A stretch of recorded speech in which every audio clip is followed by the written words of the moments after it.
Hey everyone, welcome here to Techstrong TV. Happy to introduce you to my next guest. His name is Akhilesh Agarwal. Akhilesh is the president for P2P Solutions and Technology at Apex Analytics. That's Apexanalytics. Akhilesh, welcome to Techstrong TV. How are you? Doing good, Alan. Thank you so much for the introduction. It's my pleasure to have you on here. Akhilesh, I mentioned you were the president for Apex Analytics, P2P Solutions and Tech. Talk to me about, well, let's start with you before we even get into your title and your role and the company. Give us a sense of how you came to be here today. Yeah, it's a long journey. I've had three different corporate roles. Actually, the first one was really a startup. That's how I started my journey, right? So the first 10 years of my career, right out of high school, I focused on court case management systems and paperless imaging. That was a thing back in the day. So did that with a lot of counties in the state of Texas. That was the first 10 years. Then I pivoted into software development for an accounts receivable company. It was called Receivable Management Services out of Bethlehem, Pennsylvania. So worked there for a few years, and that's where I got expertise into accounts receivables. It got acquired. Then I moved to New York, actually, and I worked out of there for 2 years. And then again, I got an opportunity at Apex. So in 2012, I joined Apex Analytics.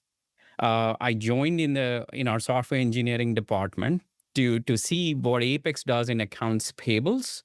And back then, we were an accounts payable audit company for the world's largest company. So my focus area was how do we make our software better, services better through technology. So that's when I joined Apex, and that's my background.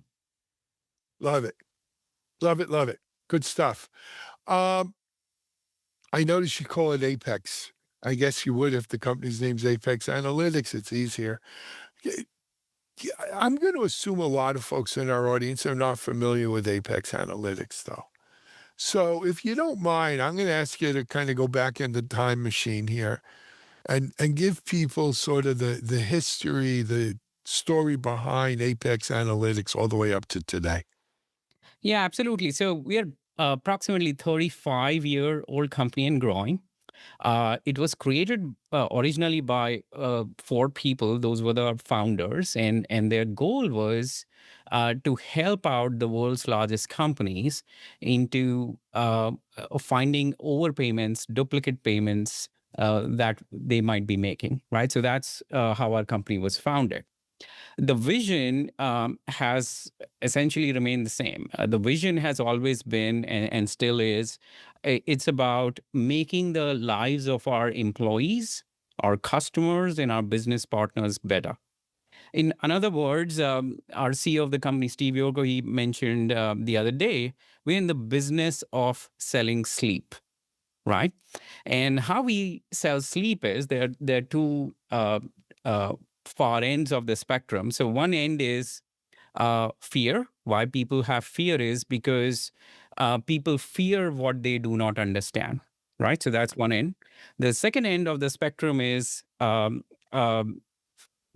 understanding and data, right? So that understanding comes from data, and Apex is in a unique position of moving people from the spectrum of fear into spectrum of understanding with data, right? And when they move here, they lose that fear, they lose that anxiety, they can sleep better, right? So in a way that's a very non-technical way of describing our business. But just some more details. We do business with 400 plus companies who are the world's largest enterprises, right? We protect $10 trillion in annual spend across the globe. Why this is very important, it's just not about providing a service and protecting spend. When this money goes out the door to wrong hands, so as an example, somebody changed a bank account and the bank account was fraudulent and it went to the wrong person, that person who's an imposter is not taking that money and doing welfare for society, right? The intention is generally evil, where they are harming the society, right? So it's just not about protecting money for the world's largest companies. It's about protecting the society and making it better, which kind of goes back to our vision on making people's lives better, right? So everything we do ultimately goes back to that vision. Just some more data points. We have 250 million supply records. So we protect the supply chain with this massive amount of data that we process. And how we make this data set better is we engage with millions of suppliers annually to do the accounts payable audit. But we also have this risk platform where suppliers log in and they register, they get onboarded. But we use 1,200 plus external data sources, our internal algorithms, machine language, AI, to make those golden records better and reduce the risk for our customers, protect the suppliers, and that's what we do. Love it. Did we mention the website? I don't think so. We haven't. So our website is www.apex, APEX, analytics, ANALYTIX.com. Perfect. Okay. If you don't mind, Akhilesh, now that we've got all that kind of foundational work done, I want to talk to you about a recent research report over at Apex Analytics on the quantum paradox, separating hype from reality for supply chain leaders. You know, we announced the Quantum Security 25 list last week, or maybe it was Monday. No, it was last week. And been interviewing a lot of people in quantum as a result of that. And the consistent thing I hear is, look, we grew up in this business hearing quantum was 5 to 10 years out. It was always 5 to 10 years out. 5 years later, it was still 5 to 10 years out. 5 years after that, it was still 5 to 10 years out. But now we're not saying that anymore. We're saying, no, it's imminent. It's a lot closer than it's been. It's real. And when you look at what's going on with post-quantum cryptography, quantum proof algorithms, people are realizing if we don't prepare for this now, get out ahead of it now, right? It's not going to be like a holiday with Hallmark cards on a calendar that says Q Day is, March 17th. It's going to come and it's going to wash over us if we're not ready. So I'm wondering if this is showing up in your report, or are people still it's 5 to 10 years out?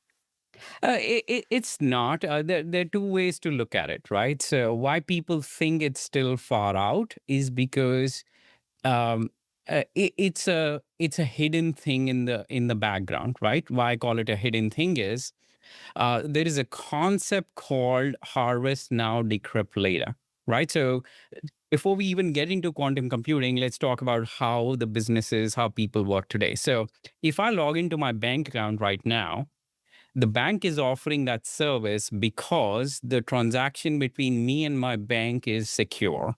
No one between us can decrypt my data or look at that transaction, so it's secure.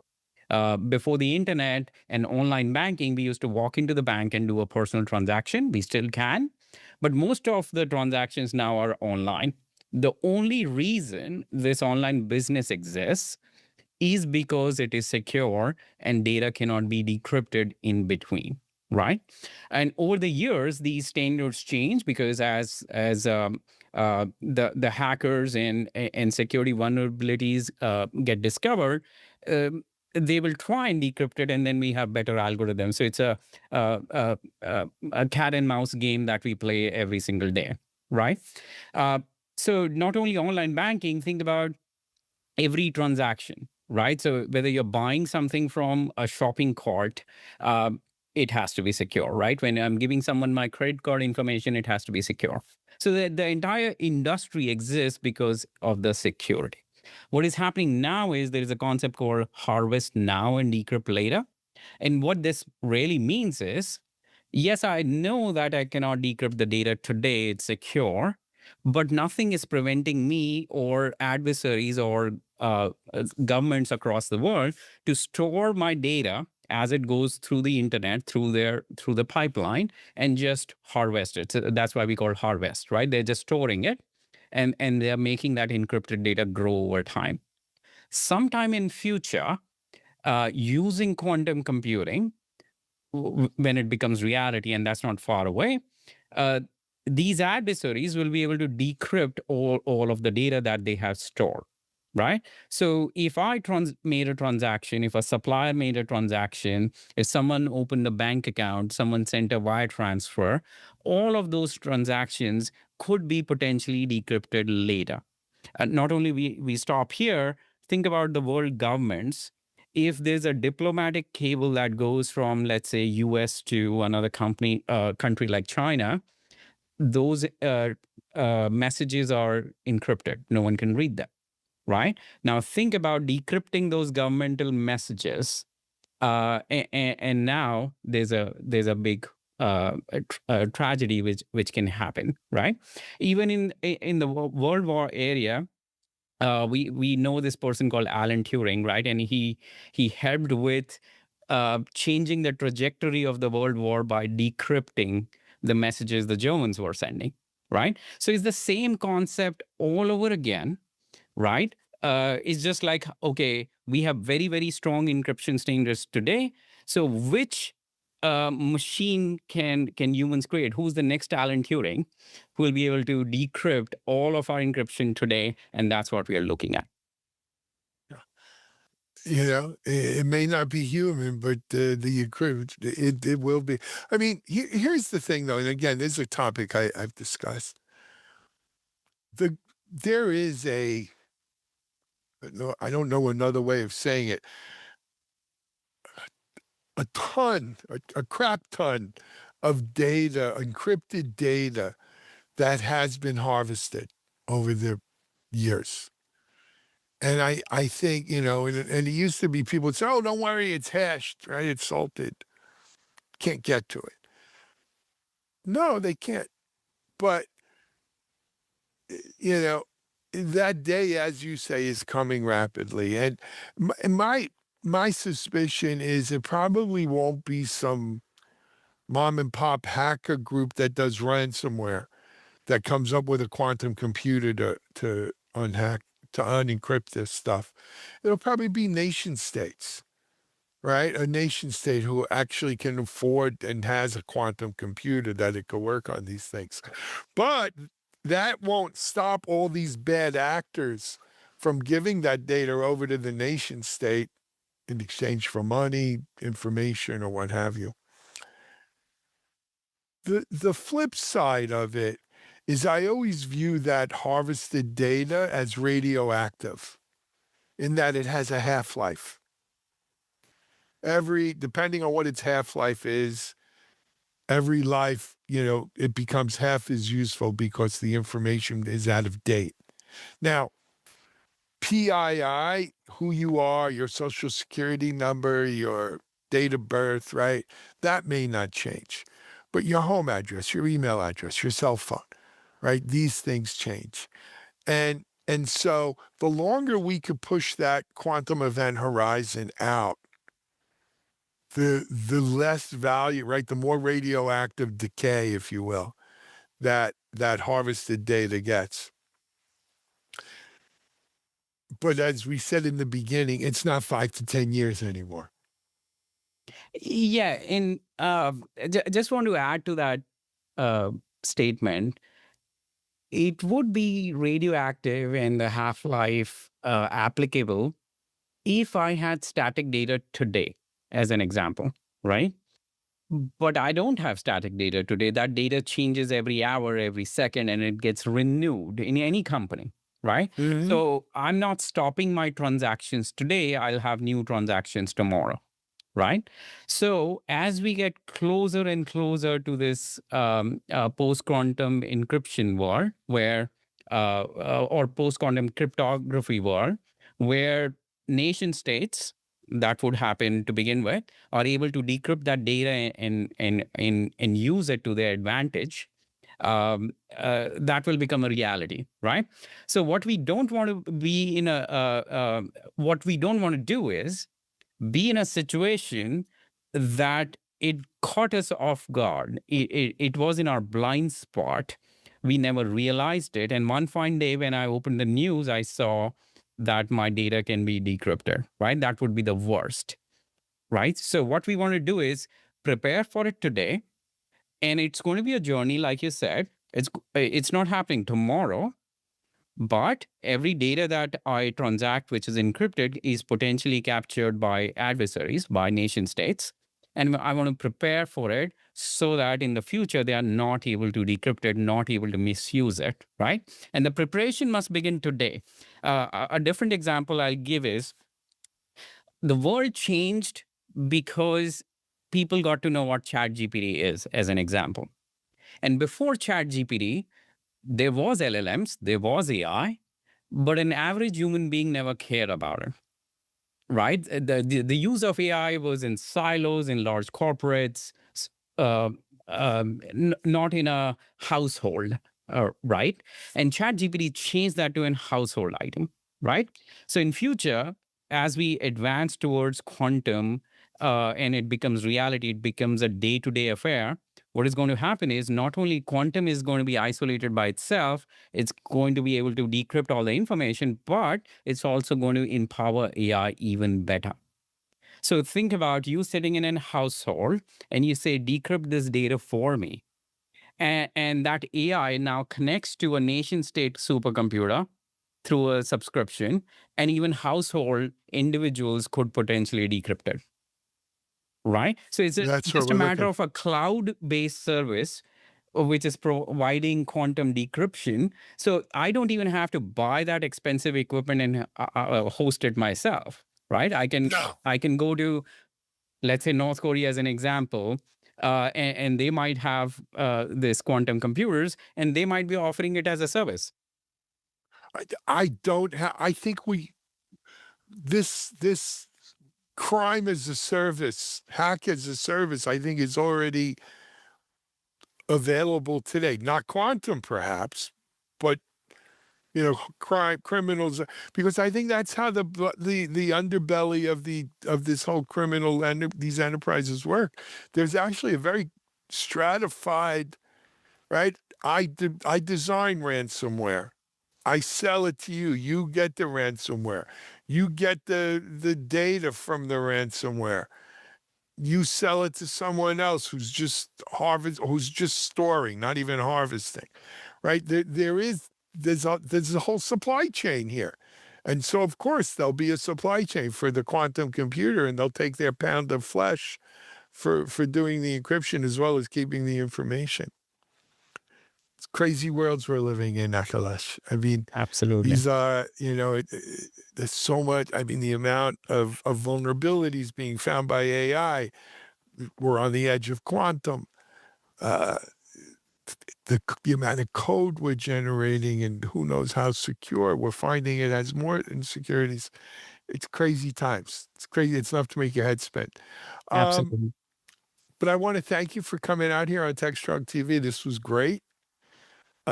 Continued success with Apex Analytics, and come back and keep us posted on your research. Yeah, and thank you, Alan. And just parting words, right? For everyone who's watching this, think about it like this: it's not a CIO problem, it's not a CISO problem, it's not a procurement problem. It's actually a CEO problem, right? Because it's impacting the entire organizations that you all run. So just be mindful and prepare. And as you do business with your business partners, suppliers, third parties, make sure they are also working towards quantum readiness, not just you alone, because it's not a journey in isolation. You could be prepared, but if your business partners are not prepared, if your suppliers are not prepared, they are going to hurt you the most, right? So the weakest link in the team is how much the strength of the team is, right? So make sure your suppliers are also ready with it, and you assess them regularly through doing risk management. Thanks, Alan. I love it. Akhilesh Agarwal, President, P2P Solutions and Technology at apexanalytics here on Techstrong TV. We're going to take a break. We'll be back in a moment.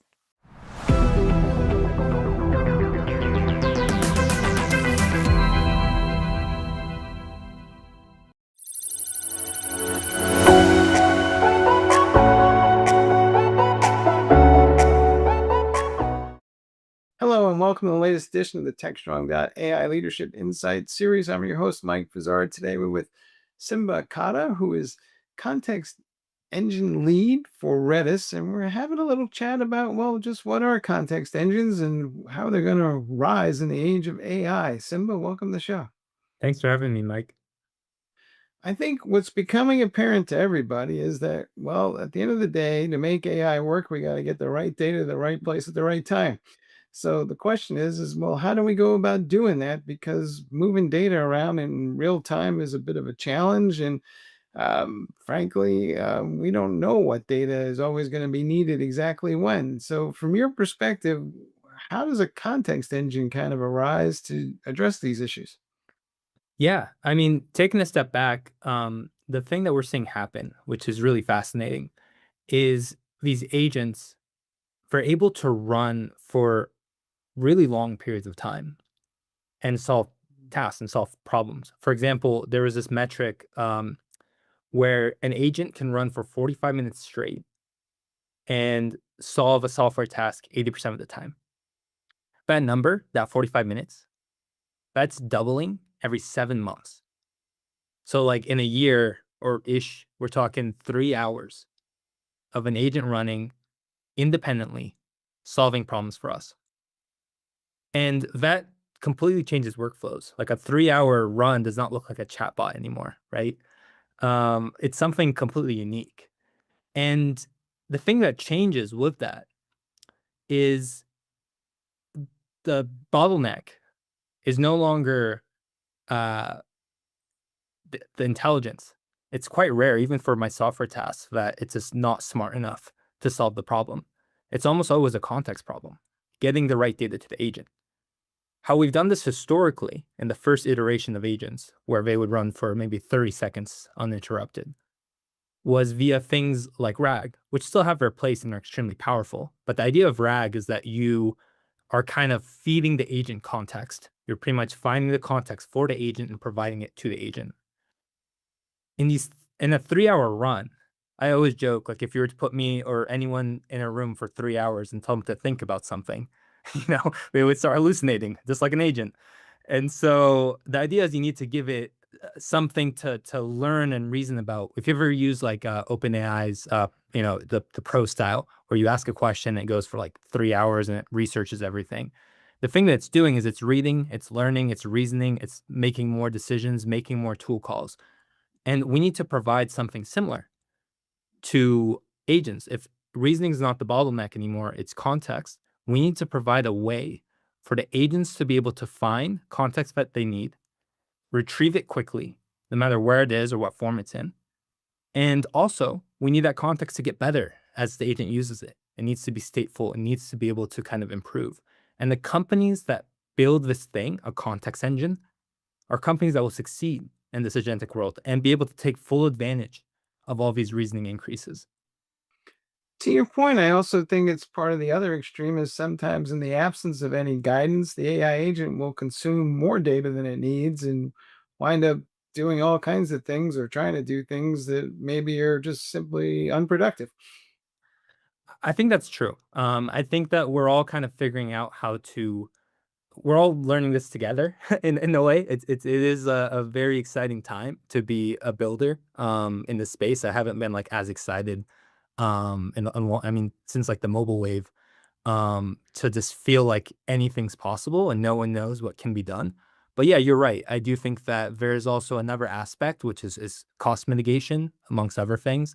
Like one thing that's really come into play is stuff like semantic caching, where you can actually help an agent that's making or if you're making similar calls to agents, you can kind of pre-cache responses that have the same intent.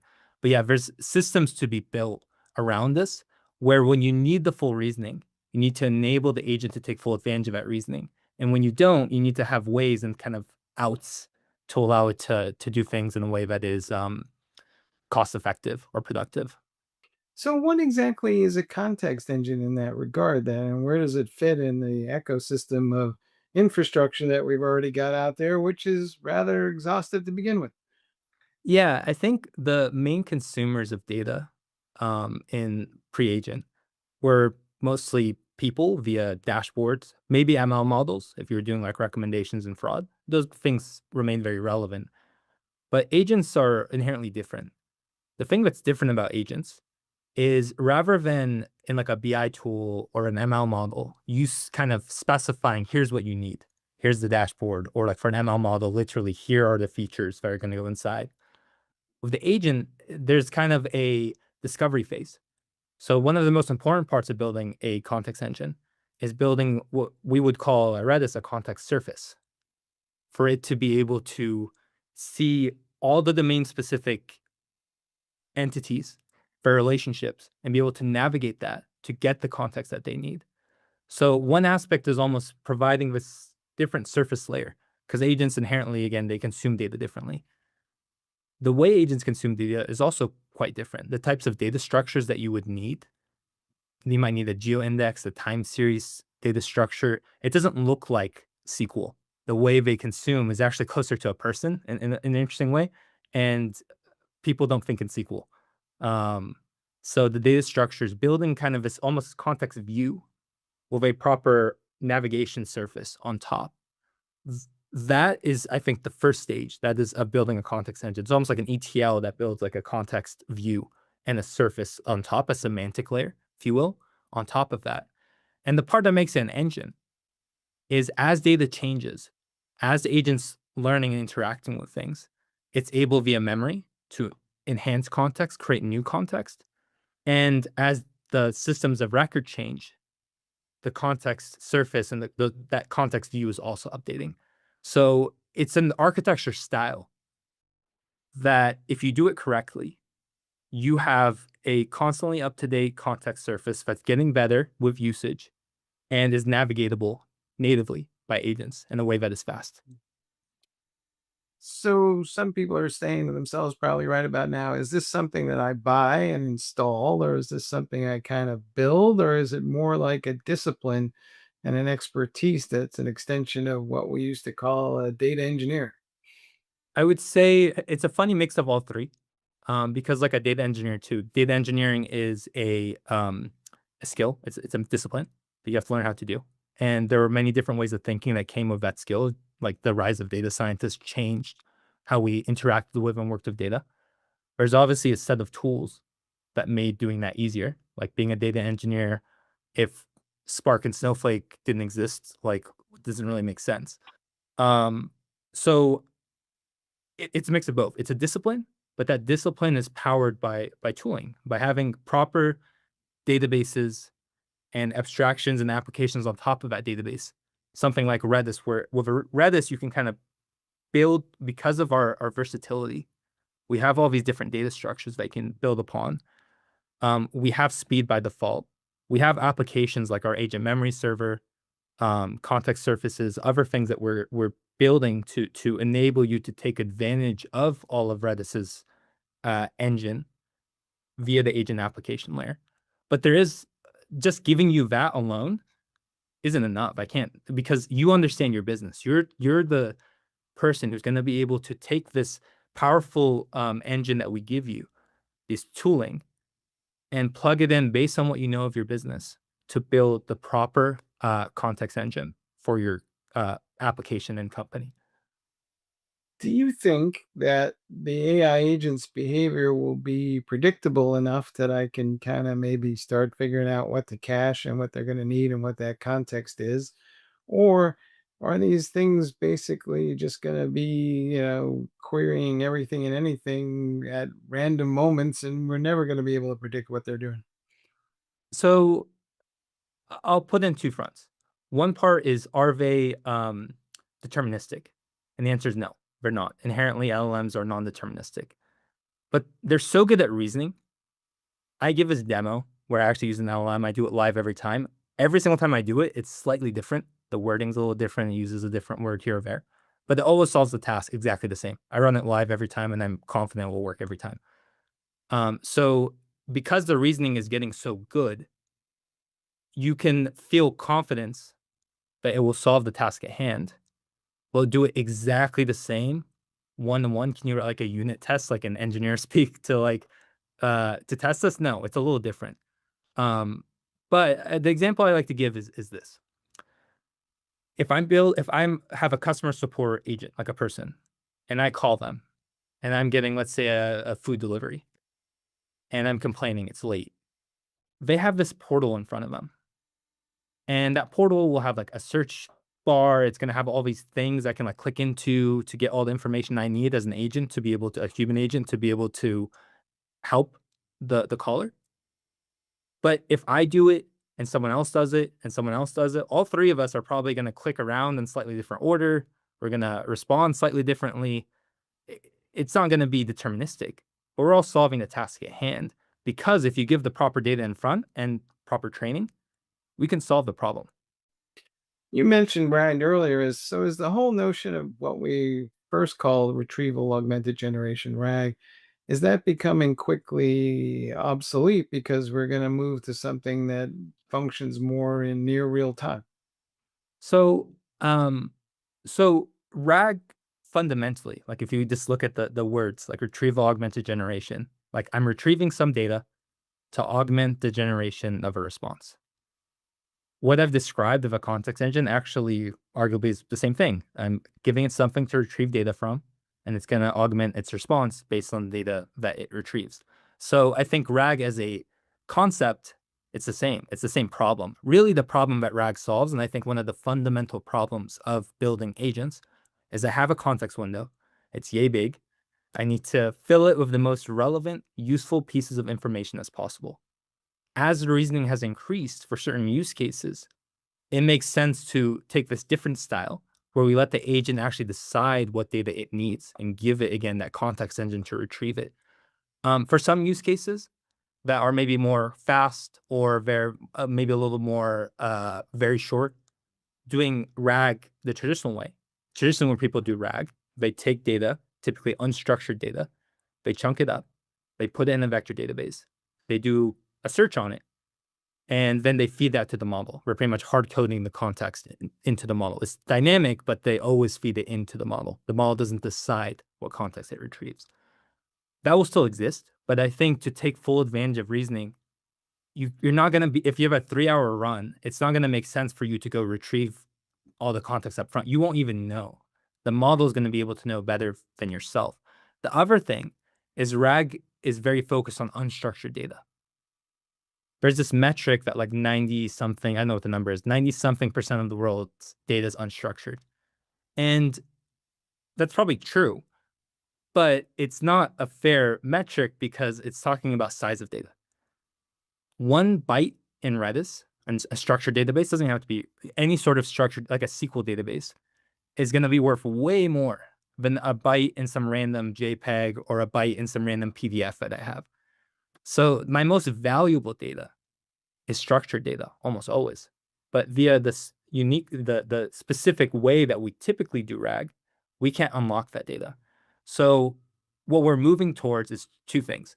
One is allowing the agent to decide and reason and decide what context it needs and actually be able to get context, learn, make a decision, get more context based on what it's thinking, and take full advantage of that reasoning window.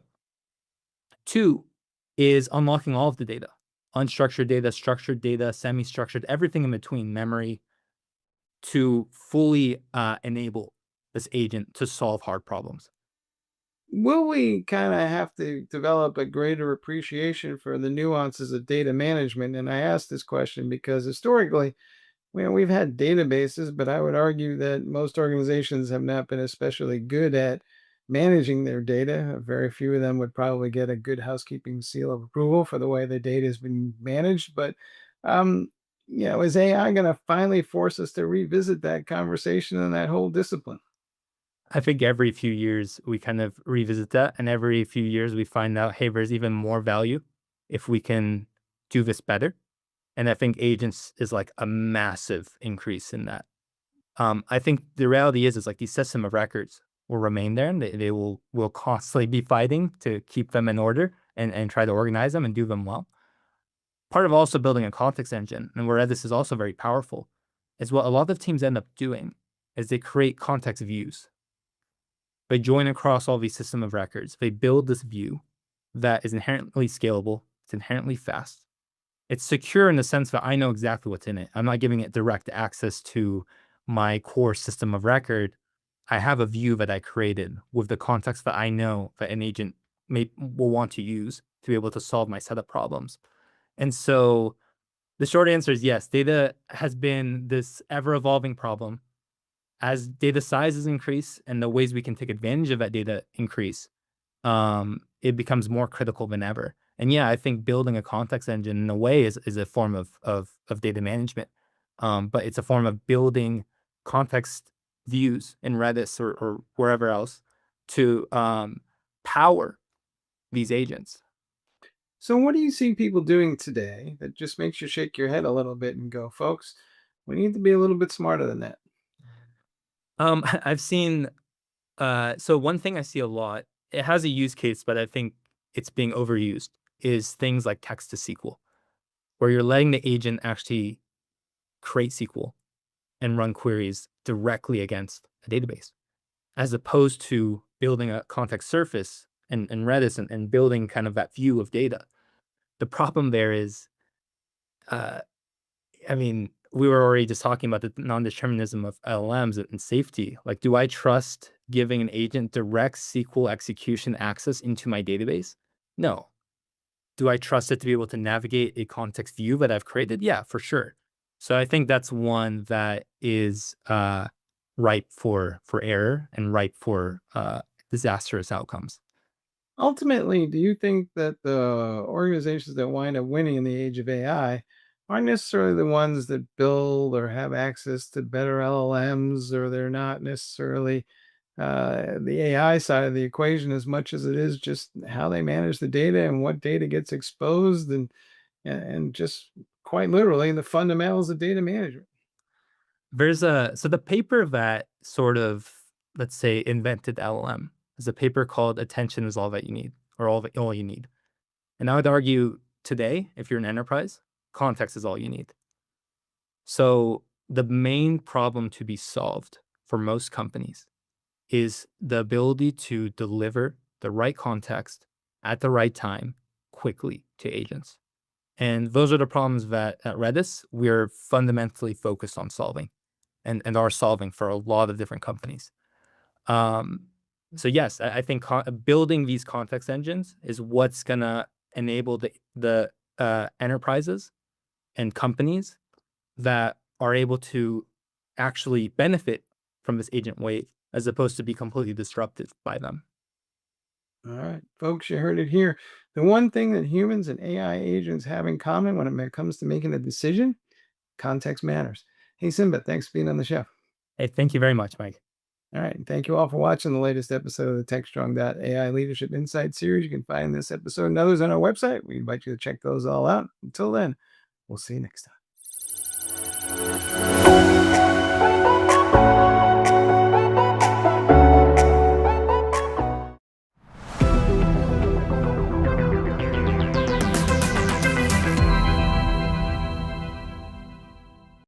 Hey everyone, welcome back to Techstrong TV.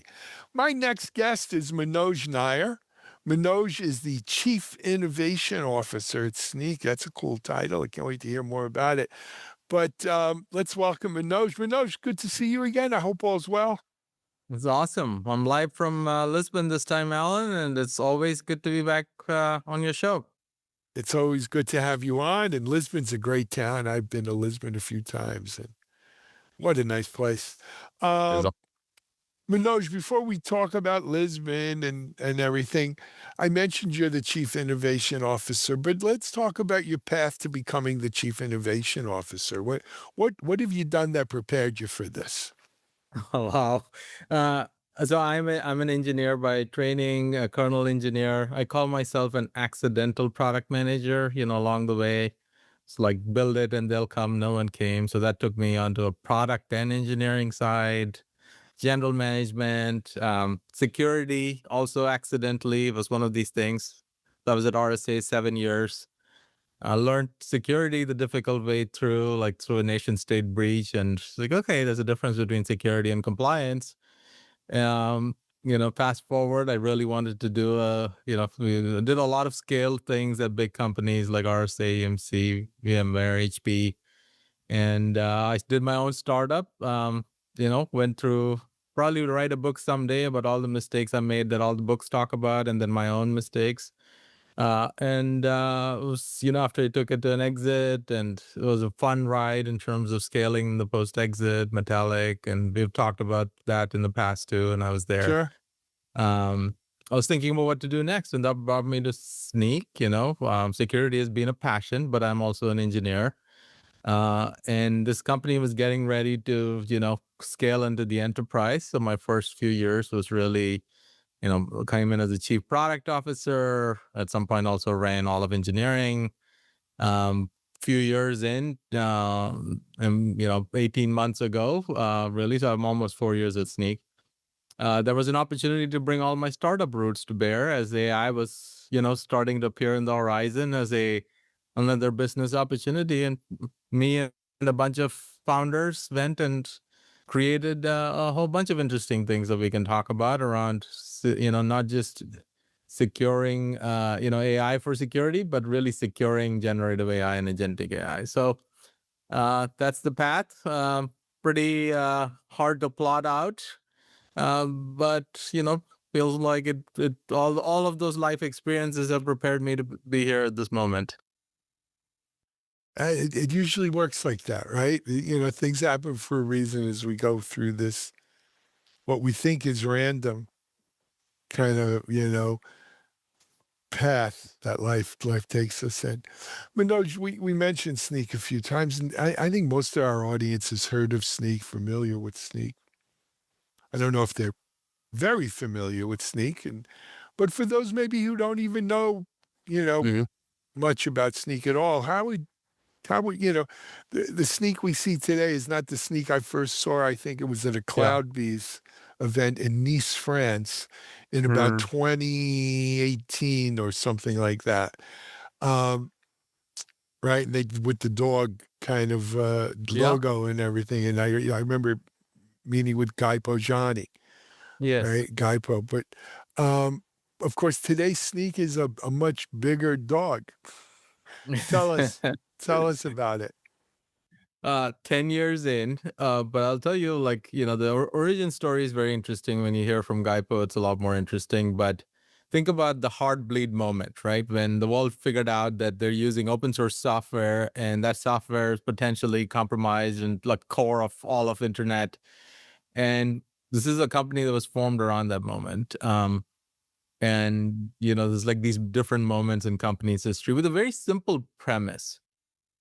All of security is, very human nature about security. I'm going to put, deep moats and walls and, maybe put some spies in, right? So you got network security and endpoint security and NDR and, EDR, all XDR. It's really like detection, response, try to prevent at the firewall, and lots of different patterns of the same for different eras. Cloud means CNAP and cloud security, but it's just similar, right? Like I want to try and prevent, and then I'm going to put a perimeter. I'm trying to detect.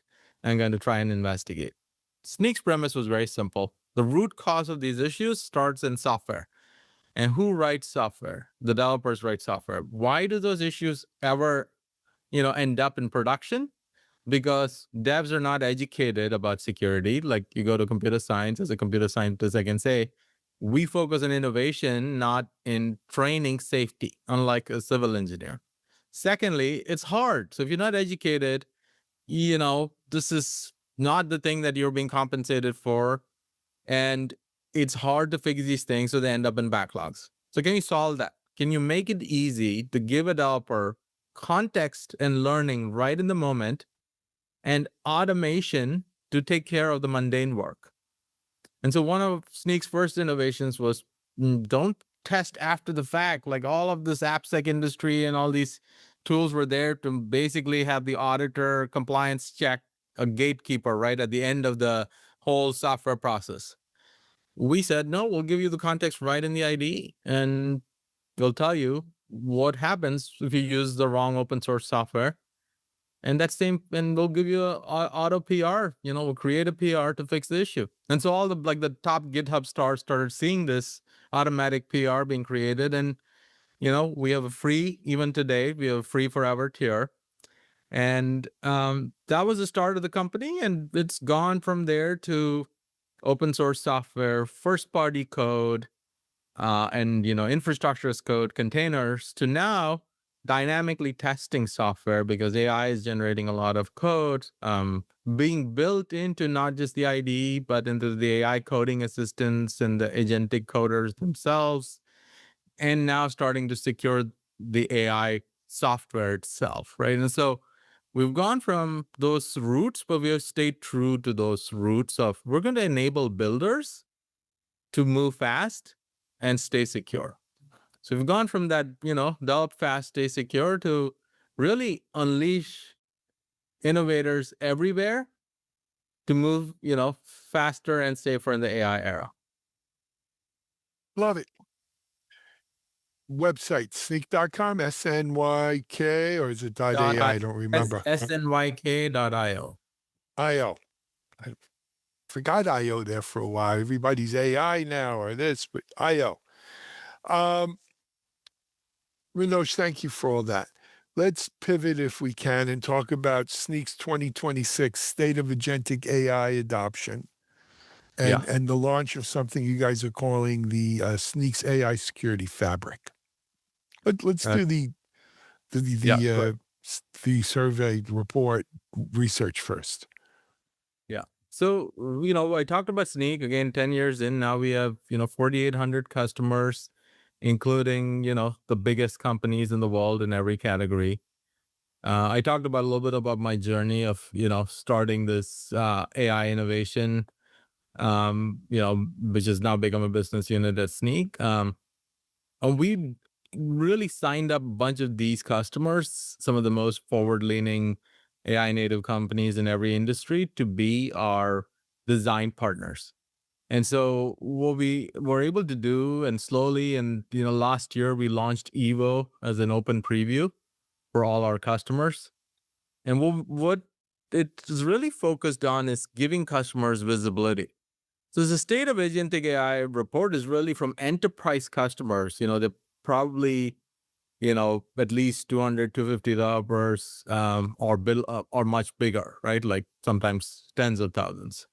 And they are, it's an anonymized report that just shows where are we. A lot of people talk about AI. Some people are, gung-ho. Some people are not believers.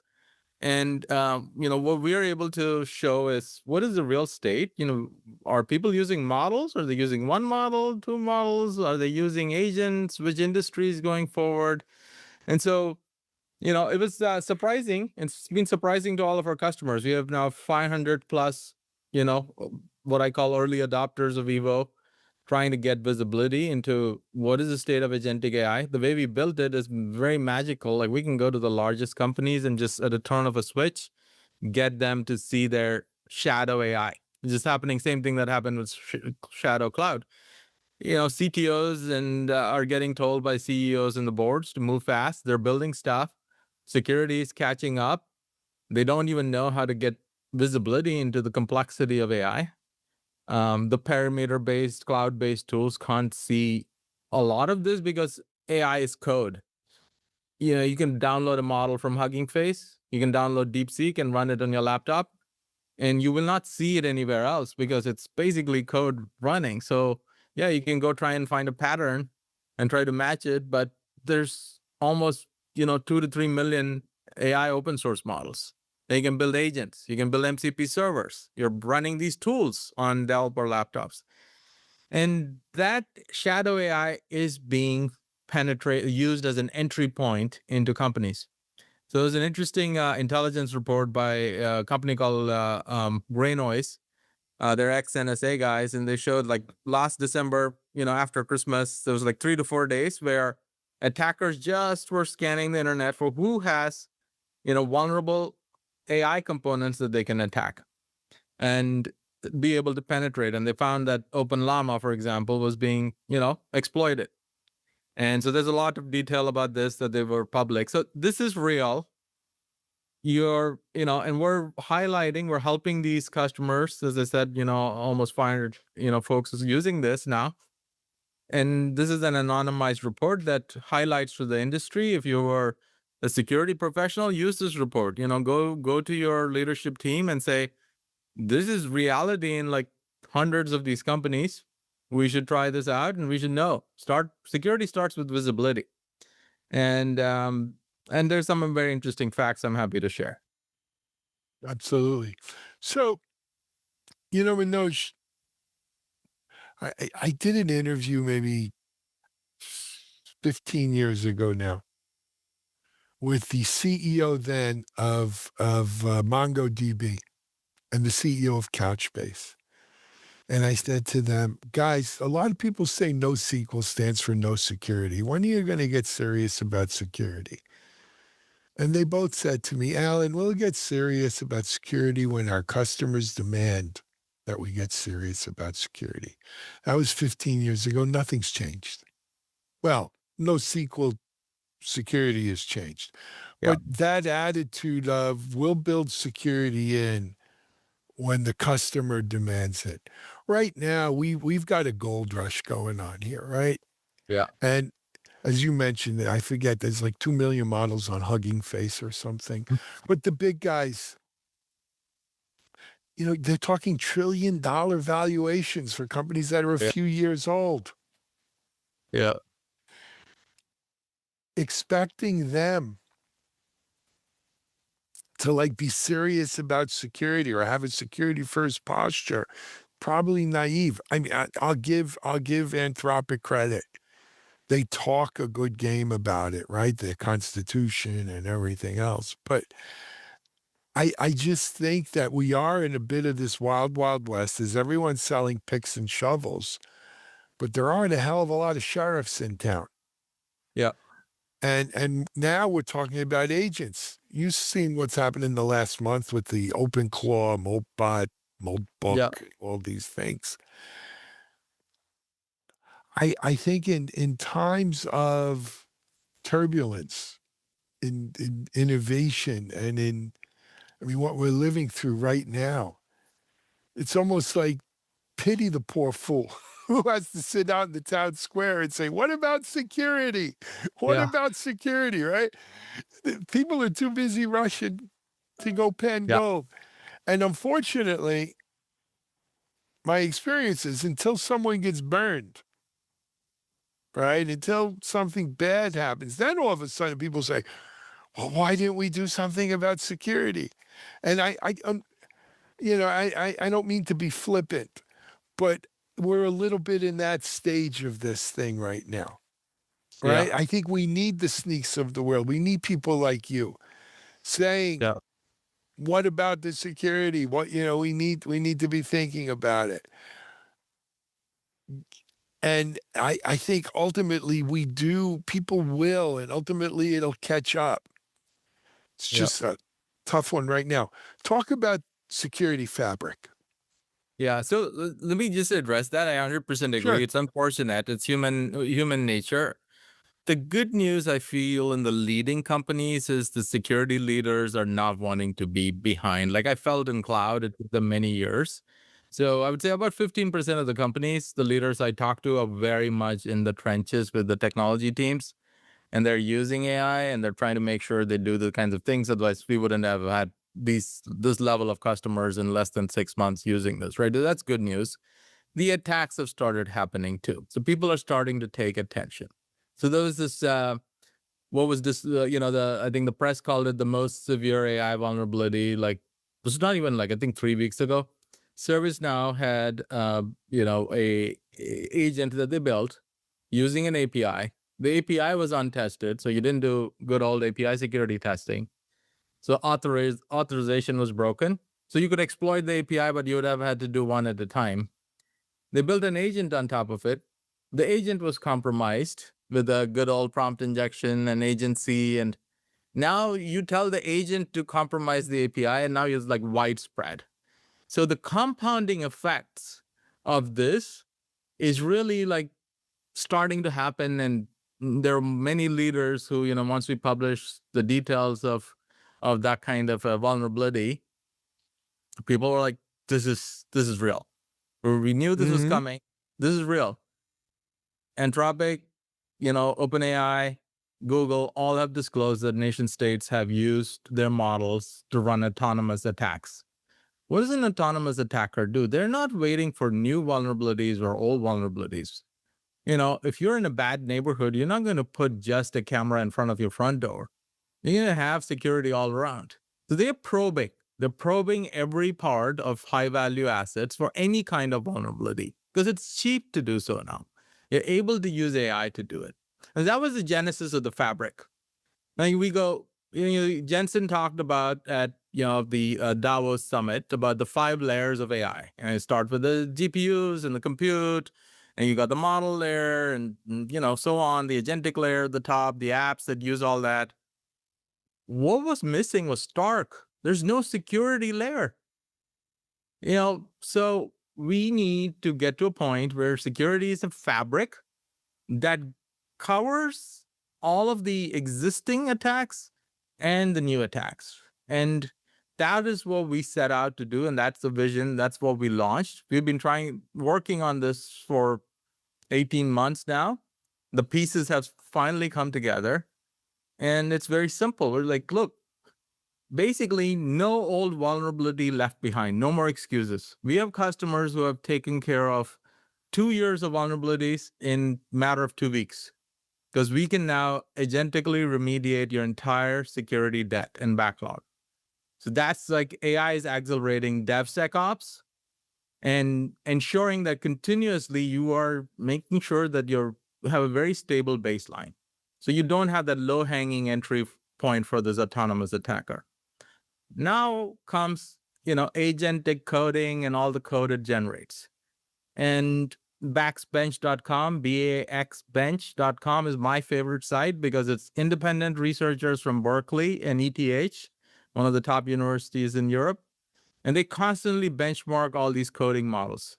This 48% of the code is incorrect or insecure for the latest foundational models. And so what happens, like we all see AI slop in our LinkedIn feeds and all this. There's real AI slop creating new vulnerabilities for these attackers to come after in the code that people are rushing to production. And that was our secured inception. We're now integrated into every major agentic coding with deterministic checks on supply chain. Are they using the wrong library? Are they uploading some malware library? Are they, is the code being generated with a SQL injection? And we can do it at wire speed, much faster than throwing the code at some models who might say, oh, we can also find issues. Yeah, how many tokens are you going to spend? And we have customers who have millions of billions of lines of code. Are you really going to toss it all in a model and say, tell me what's wrong? Basically, the fox guarding the hen house situation. And so we're saying, well, the independent check were built in so that the dev never sees all this friction. And it auto-generates correct code. This is amazing. Like that 48% goes to the high 90s. And then really now you are able to move fast and build agentic code. And you talked about OpenClaw and you talked about all these things. Agents are everywhere. They're on the, I have a lot running on my desktop. I used our products to make sure that I don't have things like skills issues, which is, by the way, the research we found with OpenClaw. So we disclosed first these almost, 4,000 plus issues. And what are skills? Skills are the tools given to agents so they can actually do stuff. And so these skills had real malware embedded in them. People were downloading that. So this was like, okay, how do we quickly not just tell people something is wrong? We built a tool that was an agentic skill scanner, and we made it available for free. So now you can go, to Snyk.io. You can look at our agent skill inspector before you download any skill or build it in your pipeline. So we're next, that's the next frontier. Visibility of AI components that we talked about, like the state of agentic AI report. but then continuously making sure that you are building it securely. And that's why we built Evo, right? And I think you and I talked about Evo. So it's going from no vulnerability left behind, no new vulnerabilities. And so take away the low-hanging fruit and then go after that high priority new attack surface for agentic applications. I love it. Manoj, we're out of time. We mentioned Snyk.io. If they go to the front page, they can find out about this report and about the AI security fabric. 100%. And we have our AI agent running on the website. You can ask her for any help to find anything. So There you go, man. Hey, enjoy Portugal, enjoy Lisbon. Churrascaria or traditional or something for dinner, I'm sure, right? it is absolutely. It's we work hard all day with the team and we celebrate. So Lisbon's one of my centers of where we're building all these AI software, Snyk API and Web, Evo, all the dynamic capabilities that I mentioned. So yeah, good time with the team. Good, enjoy. Hey, I hope to see you soon. Maybe, I don't know, are you RSA? RSA, yeah, absolutely. We'll make it I'll happen. be there. I'm on Broadcast Alley all week. Stop by, say hello. Sounds good, Alan. See you then. Thank you All for right. taking the time, as always. Manoj Nair, Chief Innovation Officer at Snyk here on Techstrong TV. We're going to take a break. We're back. We got more Techstrong TV coming at you.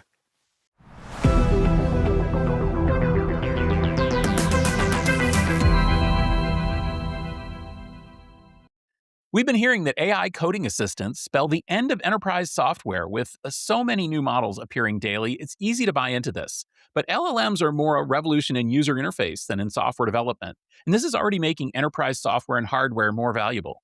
In this episode of Utilizing AI, Brad Shimon, Olivier Blanchard, and myself talk about the end of the world as we know it and why we still feel fine.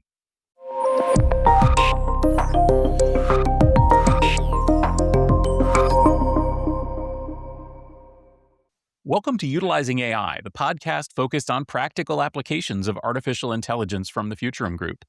Every Wednesday, we explore new use cases and the ways in which AI is transforming enterprise IT and the industries it serves. I'm your host, Stephen Foskett, president of the Tech Field Day business unit here at the Futurum Group. And before we dive into this discussion, let's meet who's on the panel today. Olivier? Hi, I'm Olivier Blanchard. I'm a research director at the Futurum Group, and my focus is intelligent devices or AI-enabled devices, basically. So anything from, smart rings to automotive, with obviously robots increasingly becoming part of my portfolio. And hi, everybody. I'm Brad Shimon. I'm VP Practice Lead for Data Intelligence, Analytics, and Infrastructure. Yes, there is a theme emerging here with intelligence, or what we presume to be intelligence, but great to be on the show this week.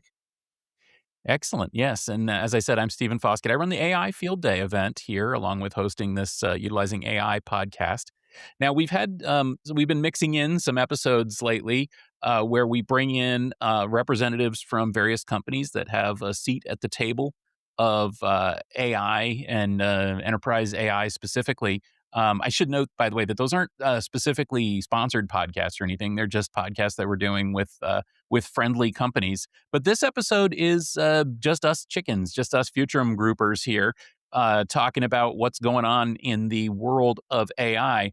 And one of the things I know that many of us have been looking at and dealing with in the briefings that we take and in public comments and of course, in the things that we're writing is this whole concept of what AI is doing to enterprise software.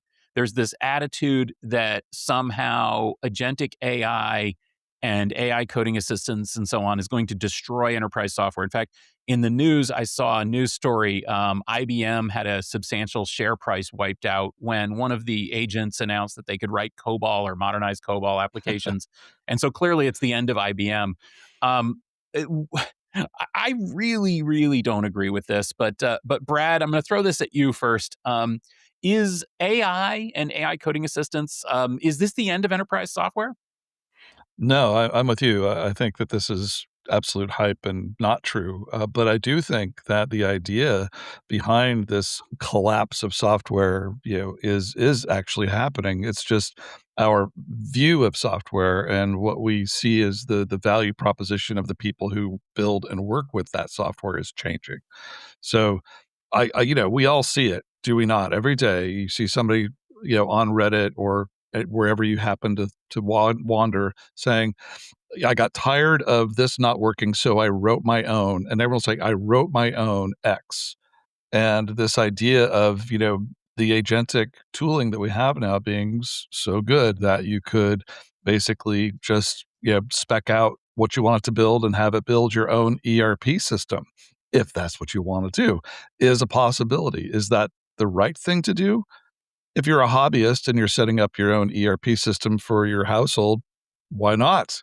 If you're trying to run national global companies on it, that would be a absolutely horrific idea.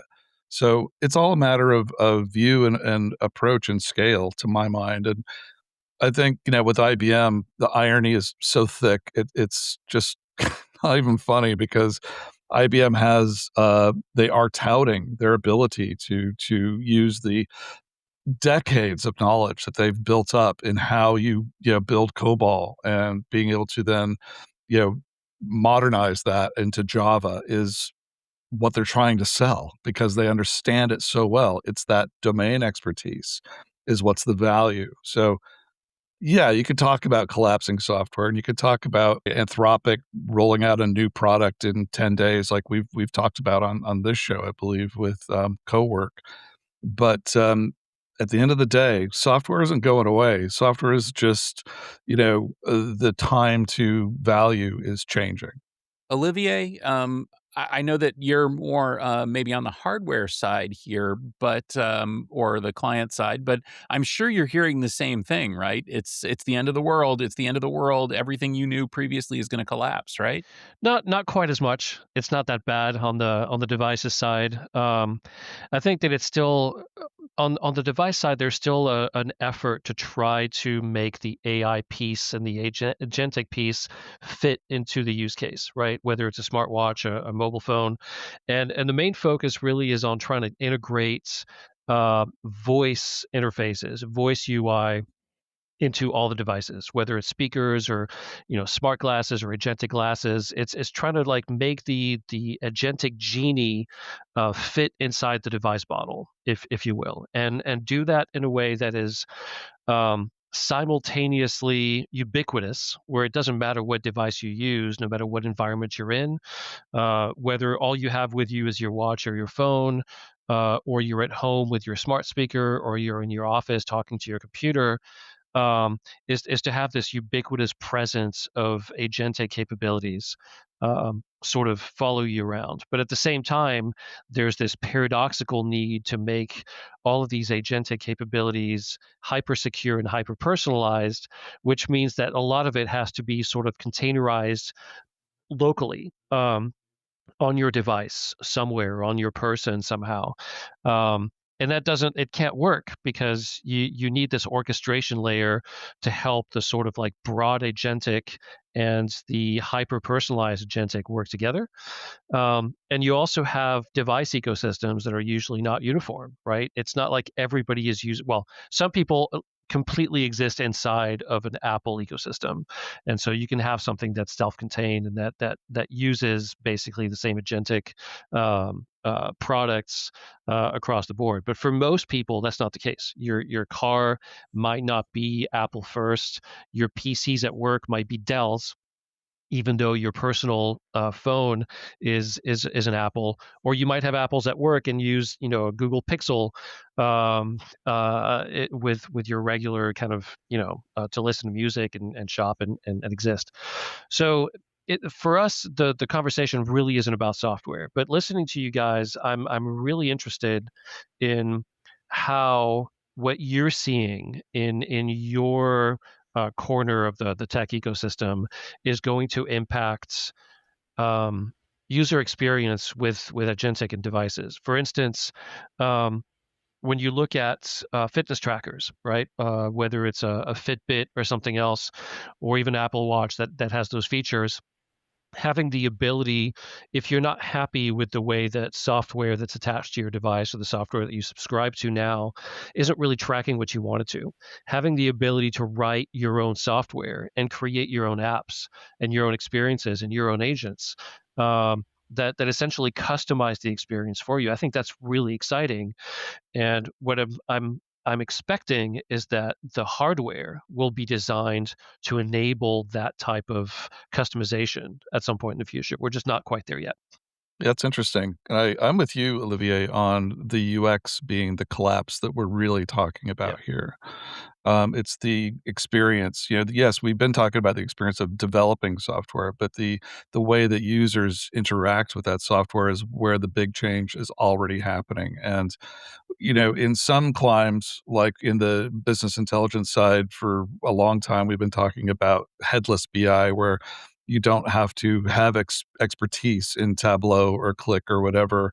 You're basically just saying, "Hey, I need the quarterly numbers," and that's what generative AI in particular is getting quite good at. And so that collapse of the expertise that you needed to build up as a user of a piece of software is absolutely collapsing. And I can foresee very quickly that, the ribbon bar and the verb first sort of mentality of the GUI itself is going to vanish behind the more noun first CLI style of just talking, just having a conversation with an agent that has all of your portfolio of software behind it that it can interact with in accordance with your needs, instead of you having to A, know those products inside and out, and B, be able to swivel between them to bring over assets to create a complex chain of workflow, for example, across those products. That's collapsing, and I'm all for that.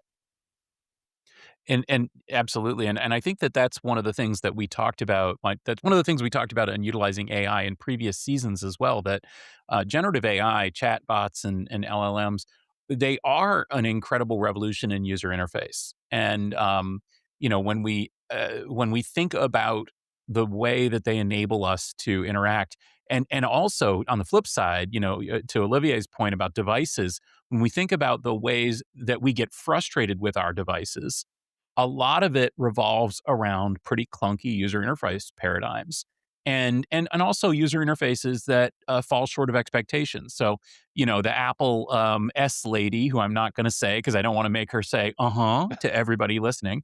The reason I think that people get frustrated with that is because it doesn't do what we want it to do, which is basically be a chatbot. Yep. Parentheses, hopefully that's going to be addressed in the next version of iOS. But the point is, we want to have a more free flowing and flexible conversation with it, sort of the way that we are able to right now with the Amazon and Google chat assistants, where you can, as you said, Brad, I hadn't thought about it in those particular terms, but you can have more of a natural conversation, a noun-centric conversation instead of a verb-centric conversation. You can say, I want to have lunch with Brad and Olivier at, CES on Thursday, instead of set an alarm or, add to my calendar, something very, very clunky and structured. Yep. And I think that that's really more likely to be the end of the software world. This doesn't mean to me, back to the initial question, it doesn't mean to me that we have no use for Salesforce or ServiceNow or IBM anymore. Quite the contrary. What it means is we're making those tools actually useful, which has been an uphill struggle for many businesses. I have to say that, to the point, for example, of Salesforce, Slack and the AI interface, the AI assistance within Slack has been a revolution in making Salesforce useful to the Futurum Group. For example, we are using Salesforce through Slack far more effectively than we ever did through salesforce.com/whatever, And I think that that's the sort of revolution that I'm expecting, which is why, when I saw IBM stock collapse because you're modernizing COBOL code with AI, I was like, what is this? That's not like, and when people see like, oh, well, Salesforce and ServiceNow and, their stock prices are going down because agentic AI is going to eliminate enterprise software. No. It's going to make it more valuable. That's my opinion. Just like it makes our devices more valuable, just like it makes our cars more valuable. I mean, I don't know about you guys, but when I get into the car now, I'm not tapping away on the dashboard telling it where I'm going to go. I tap the little thing on the steering wheel and say, take me to Chipotle in Cleveland. And it does. Well, actually, it doesn't. It says, which Chipotle do you want to go to? And but just take me to At the least one. you have You know the what I mean? Just chance. take me. Darn it. Yeah, no, absolutely. I think also, I mean, just talking about this, I'm of the opinion that the way that we've been talking or thinking about assistants until now is also going to change. We have the S lady, as you mentioned. We have the A lady, right? We have a bunch of them. There's a bunch of chatbots and assistants out there, but I feel like as we start using them more, we have to deconflict certain agents from one another. So it's almost like having staff or having a team. And I feel like the company that's going to give users the ability to customize certain agents, customize certain assistants, create that sort of loose hierarchy between them, and have these specialist agents so that maybe you name your car, or maybe you have an agent or an assistant that you named, I don't know, Jarvis, for instance, if you're a fan of Tony Stark. That's going to be your overarching sort of butler assistant or agent who's going to be handling certain tasks, but maybe Marco Polo is your travel assistant, or That would be a your real expert good name for a navigator travel when you're in the assistant. vehicle, right? And so you start basically prompting the agent that you want by calling out their name, and that puts you in a specific bucket where you're going to have a faster experience and a faster data set, essentially your access to a data set that's going to be specific to the type of action that you want to perform. We're not really talking about that yet, but I think it's going to be really interesting if we get to that point. And I feel like from a software side, a company that that enables that type of fun customization, where you can basically build different agents, name them, have them categorized, have them in a hierarchy, is going to be super helpful for users. And I think that will probably have a competitive edge in terms of adoption, certainly, and perhaps even monetization. Yeah, one thing I really liked about what you said there, Olivier, is the hierarchy. The anthropomorphization, I kind of have a problem with. Although just yesterday I was voice synthesizing the voice from Colossus, the Forbin project, because I want my chatbot to speak that. Okay. And it does I'm now. sorry. Never. And anthropomorphization aside, it is about that hierarchy and about the coordination between agents. And when we think about agentic software development practices that we have right now, I feel that those are a bellwether for what we eventually will have in the consumer space, because we're always looking for these abstractions that can make this complex world that we inhabit easier to take control of. And I have Fritz and Lola in the garage right now, and I want to be able to have them carry out commands like start your engine because it's really cold, I hope Fritz. those are the names of your cars. They are the car. Yeah, they're not people. Sorry, they're actual cars, but they Okay. are anthropomorphized. one is German, one is Italian. You pick which one. But at any rate, in the agentic development world, when you look at tools like Anthropic's Claude Code, for instance, that has the concept of roles and skills and tiering of agents and coordination of agents as a fundamental practice to be able to basically have this back end that could be made up of many assets and resources and tooling or tools, and then having the ability to just talk with whatever this is, the Claude Code, and have it then say, oh, I need to have this agent do that. I need to have this agent do that because I know they specialize in X and they specialize in Y. And I am certain that that will carry into the enterprise where you'll have your Slack bot like we have now in Slack that has a tooling to understand how to create a new account in Salesforce without making you want to kill yourself. And that's what this is all about, is it not? Well, and I mean, ultimately, that was what I think Salesforce thought people were going to do with Salesforce, was going to be to create their own interfaces that would be flexible and useful and make people not want to kill themselves. And I think that would be a better vision.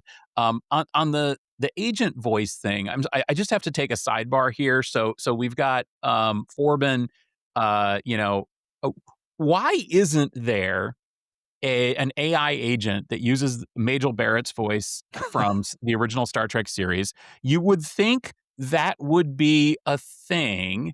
And also, why isn't there one that uses the voice of William Daniels? He was the voice of Kit on Knight Rider. Sure. Wouldn't that? Yeah. I mean, That's a good I one. guess maybe the nerds are getting too old there to think about those things. But instead, we've got Jarvis and for some reason, other,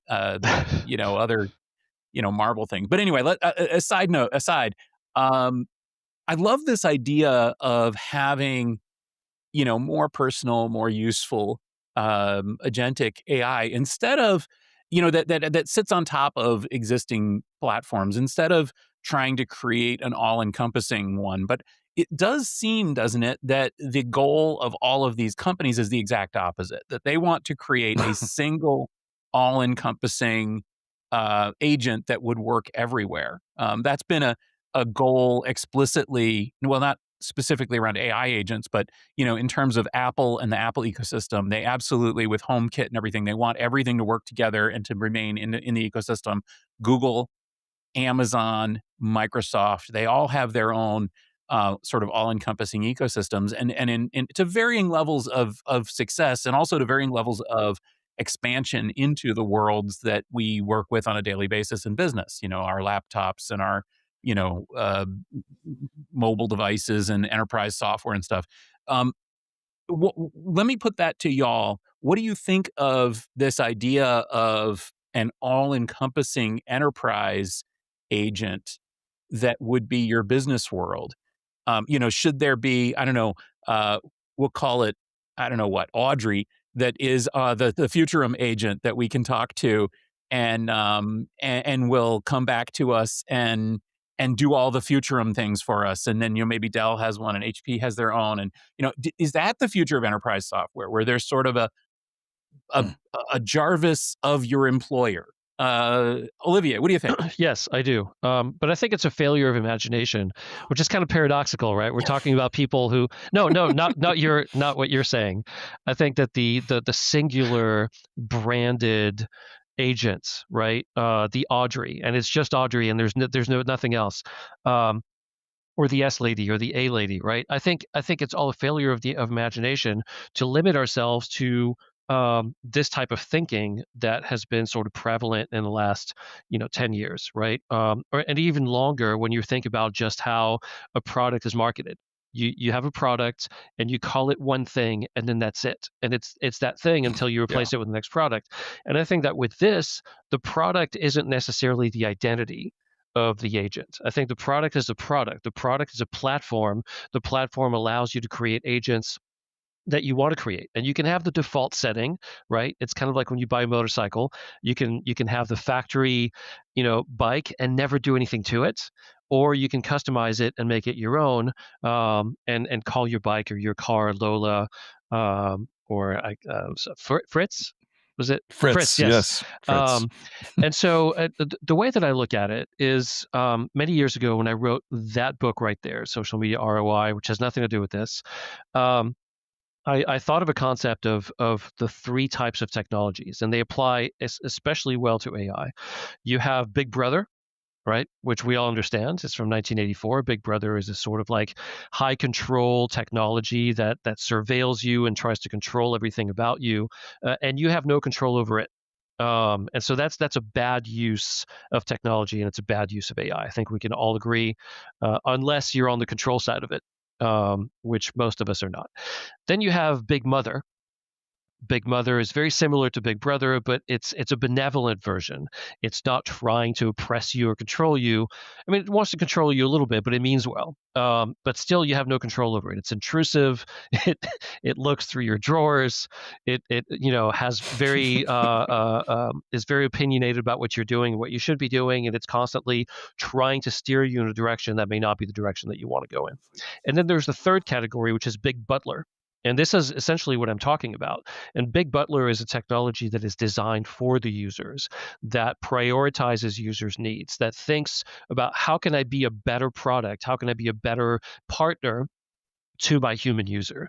And ultimately, I think that when we're talking about this sort of like the end of software, I think we're talking about the end of sort of constrained software. When we're talking about the end of AI, or we're talking about agents moving from just the S lady and just this one product and this one identity and this one choice that you pay for, opening up a world of customization where it's still the S lady, it's still the same product, but you're putting your own skin on it. You're putting your own your own specifications on it, your own sort of expertise on it, and you build these teams of AI and assets around you that that are customizable, that are your own, that feel personal and safe and trustworthy and useful.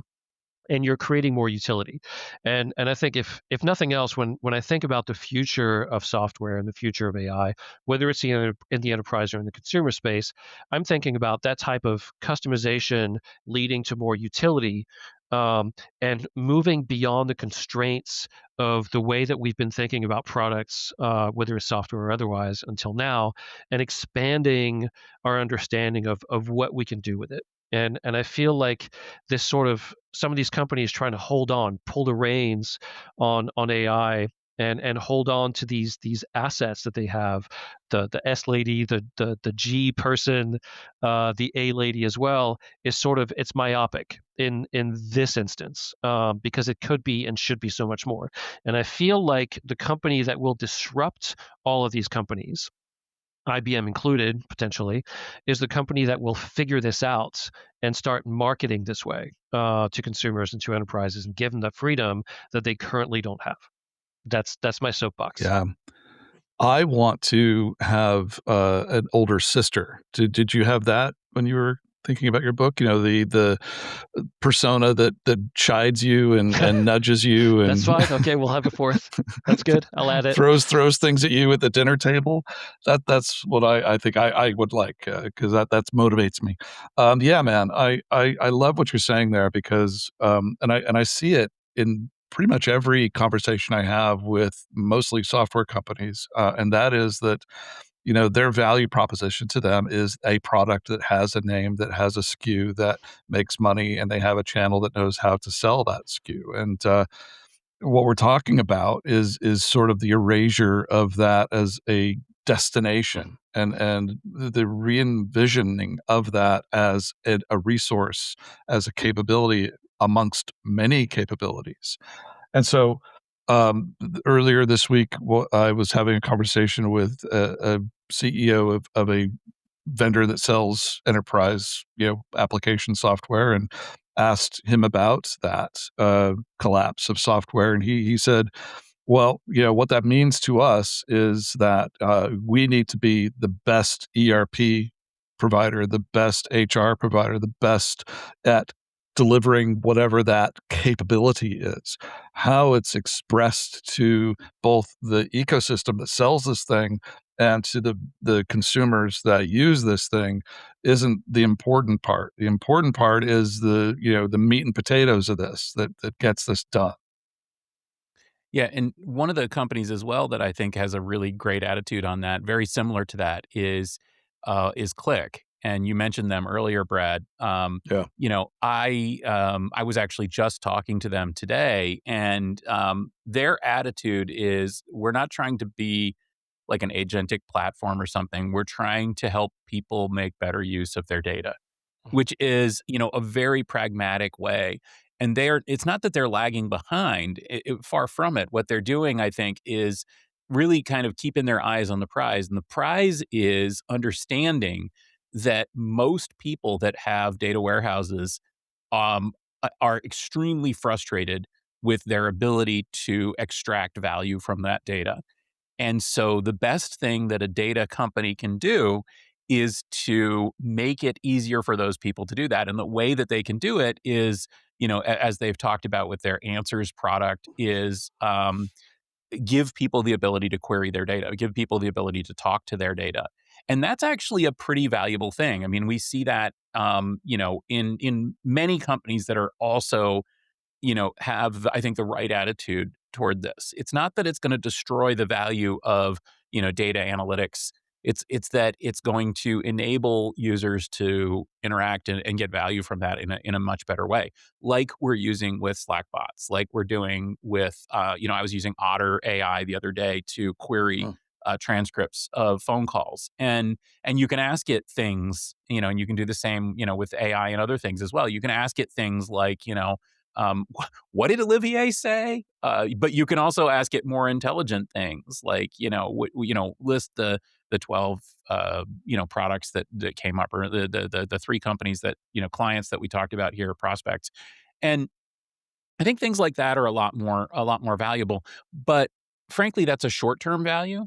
And I like what Olivier is saying here too, that, we don't want to miss the fact that there's really a transformation happening here on a macro scale, not just on a micro scale. It's not just about how do I use Slack more effectively.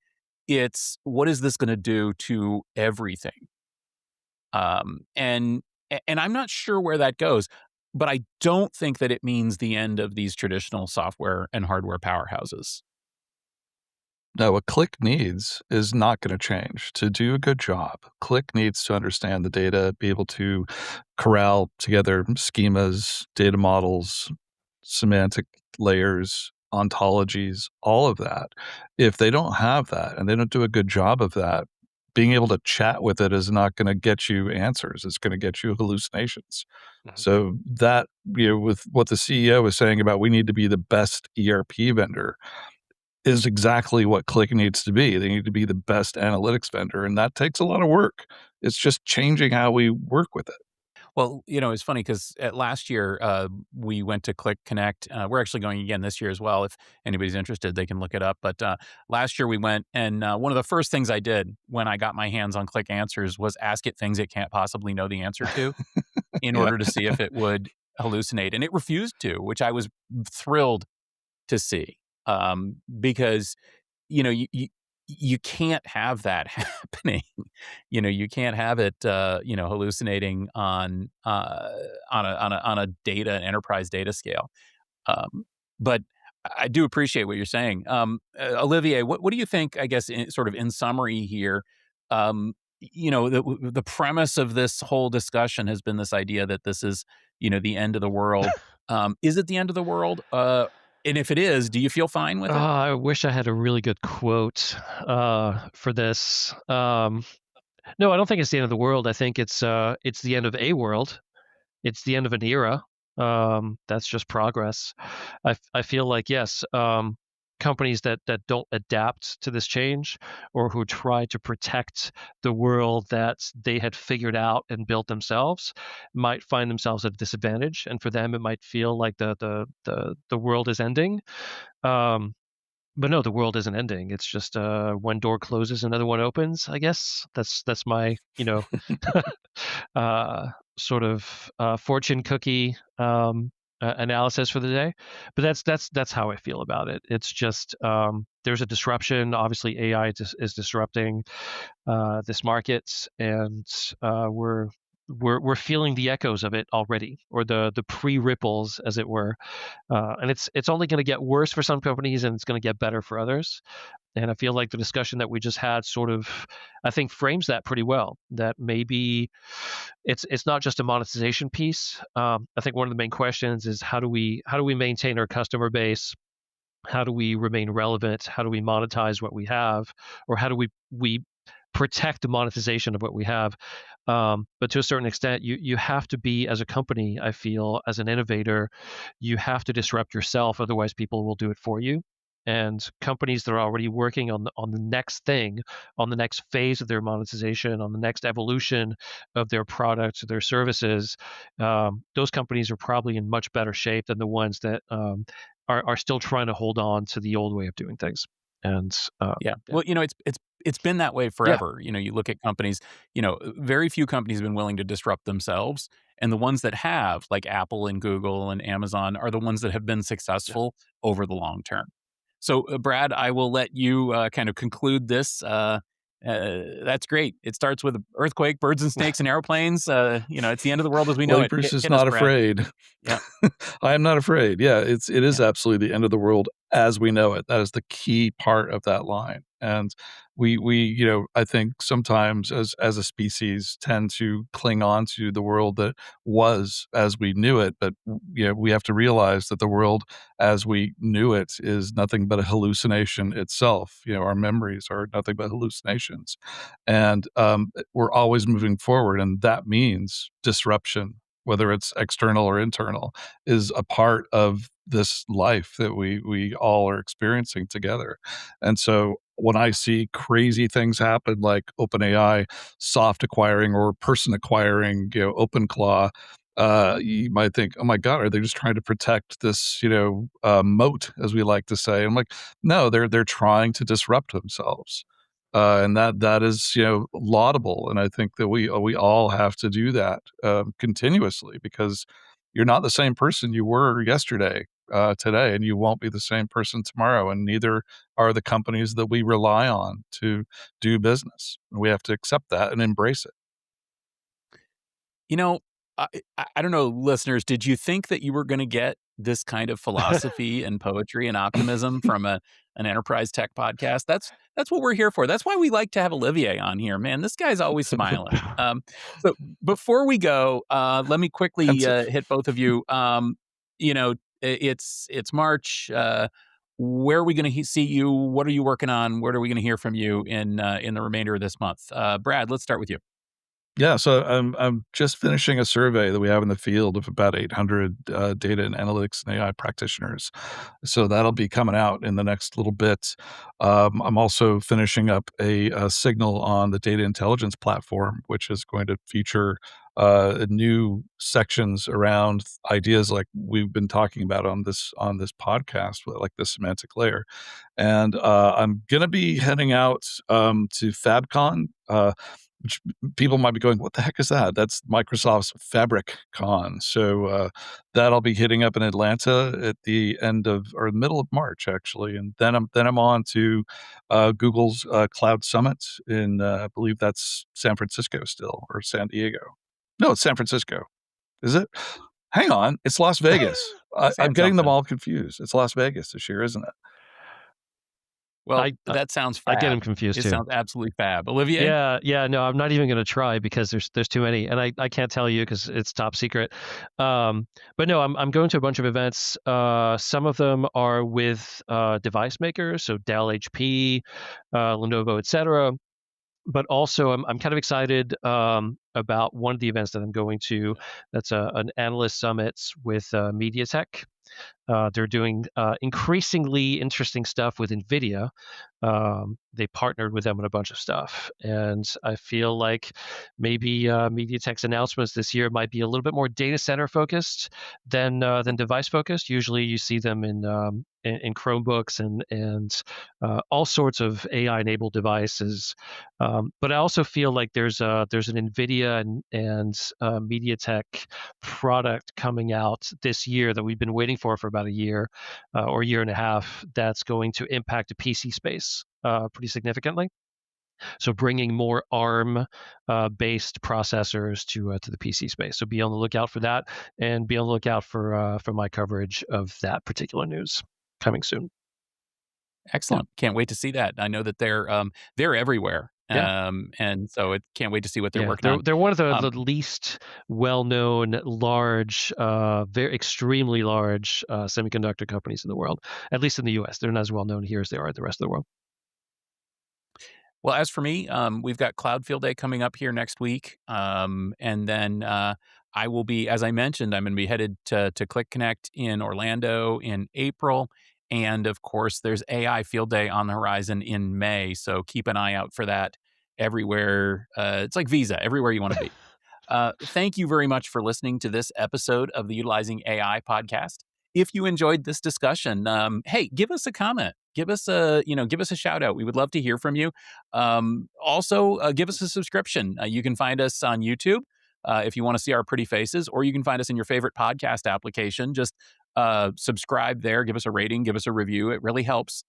This podcast is brought to you by the Futurum Group, where insights meet AI. For show notes and more episodes, head over to techstrong.ai, which is our media site, the Utilizing AI YouTube channel, or the Techstrong TV app, or Futurum Group website to learn more about who we are.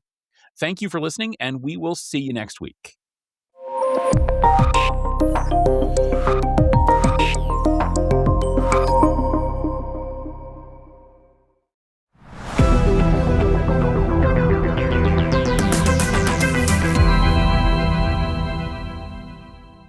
Hey everyone, it's Alan Schimmel, founder, CEO here at Techstrong Group. Really happy to introduce this next session here for you. In this session, we are going to have Futurum's Fernando Montenegro, who is the analyst in the security cyberspace, speaking with Ryan Jones. Ryan is the partner director of product for Power Platform Managed Platform over at Microsoft. Great conversation with Ryan and Fernando. Fernando's going to talk to Ryan as we explore how organizations can securely scale agentic apps, including Power Platform's governance capabilities. This is going to include managed environments, adaptive risk models, and lifecycle controls. Hopefully, you'll get out of this video practical guidance for balancing innovation with compliance in an age of AI-first development. Let's listen in on Fernando and Ryan. Alan, thank you very much. So, I'm Fernando Montenegro. I am VP of Security Research over at Futurum, and I'm thrilled to be here with Ryan Jones to talk about the broader topic of AI governance. Ryan, want to say a few words before we get started? Yeah, thanks so much, Fernando. My name is Ryan. I work on a number of the security, governance, and operational capabilities that we provide not only to our AI agents, but also that we provide to our low-code apps and automations that run on the Power Platform as well.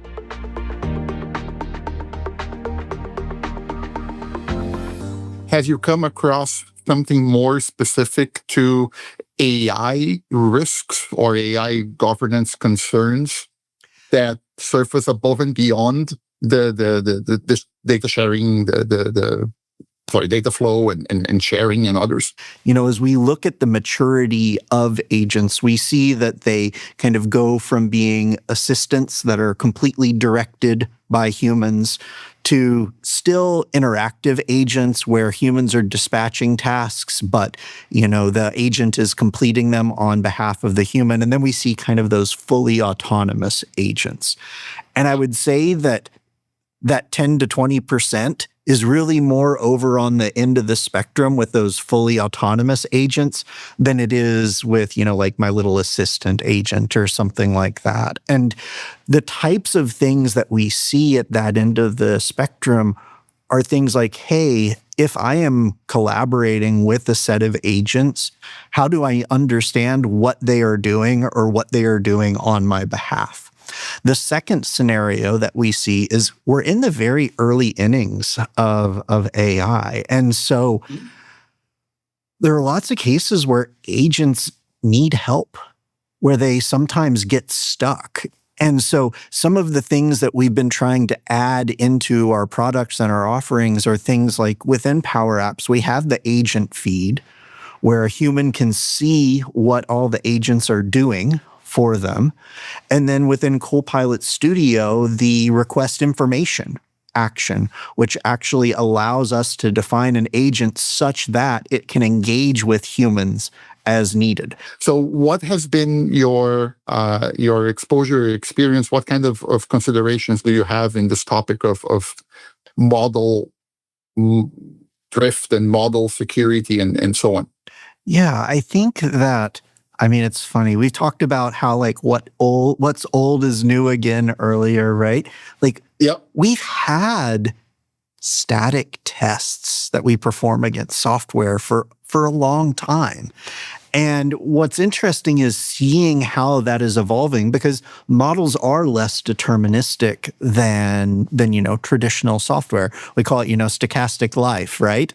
And so as a part of that, one of the capabilities that we've added to Copilot Studio is the ability to add tests and evaluations, so that as our technology improves, as makers and builders go through and they modify what tools their agents can use or what knowledge sources are used to ground those agents, those test cases, those evals can run and can return a result, so that folks, as they are evolving, they know whether or not they're actually improving the quality of their agents. Because what we find is that the first day that an agent is shipped in an organization, this may sound negative, but that's going to be the worst that agent ever is, okay?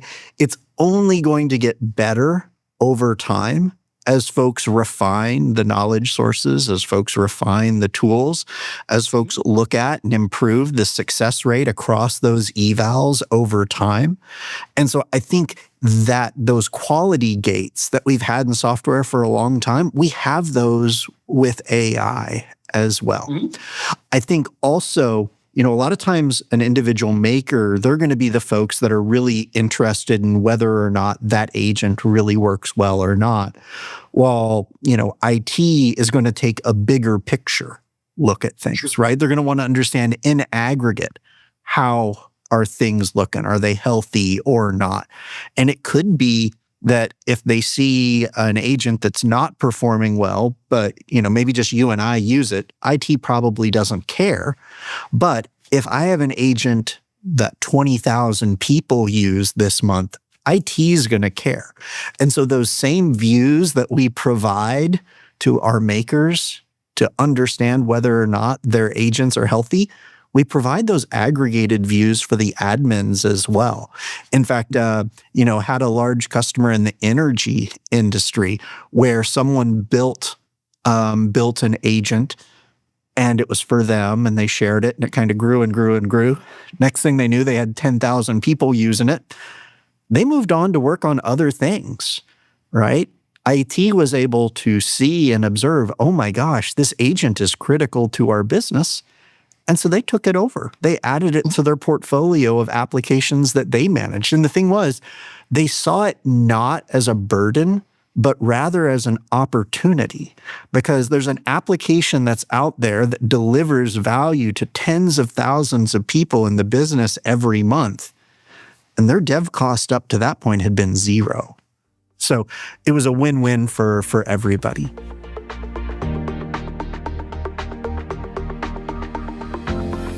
Once the technology security teams build the guardrails, right, then the business users are free to go work on those use cases. So what kind of advice do you think would be applicable to those technology and security teams in terms of getting them ready to build or to build those guardrails or to leverage what they have to implement those guardrails? I think enumerating the categories or the dimensions of risk is one of the first steps. There are huge categories of risk that these teams can eliminate through how they define policies. And to be clear, I don't mean policies like a Word document. I mean policies that are codified in the Power Platform and Copilot Studio and these sorts of things. Sure. Organizations don't want a random person in their company to build a workflow that takes information from their core ERP system and pushes it to Twitter, right? We have the controls that allow you to preclude that. What would you consider to be, from a governance angle? You mentioned, okay, let's not focus on use cases. What would be advice for, okay, let's move this forward, right? Where are typical things that you'll see people, hey, let's do this? I think the first thing that we see people do is they define like a zoned governance framework or a zoned governance approach, right? They decide within their company or their organization, what does green, what does yellow, what does red look like? And then they go through and they define that using the tools that we provide through the Power Platform and through Copilot Studio.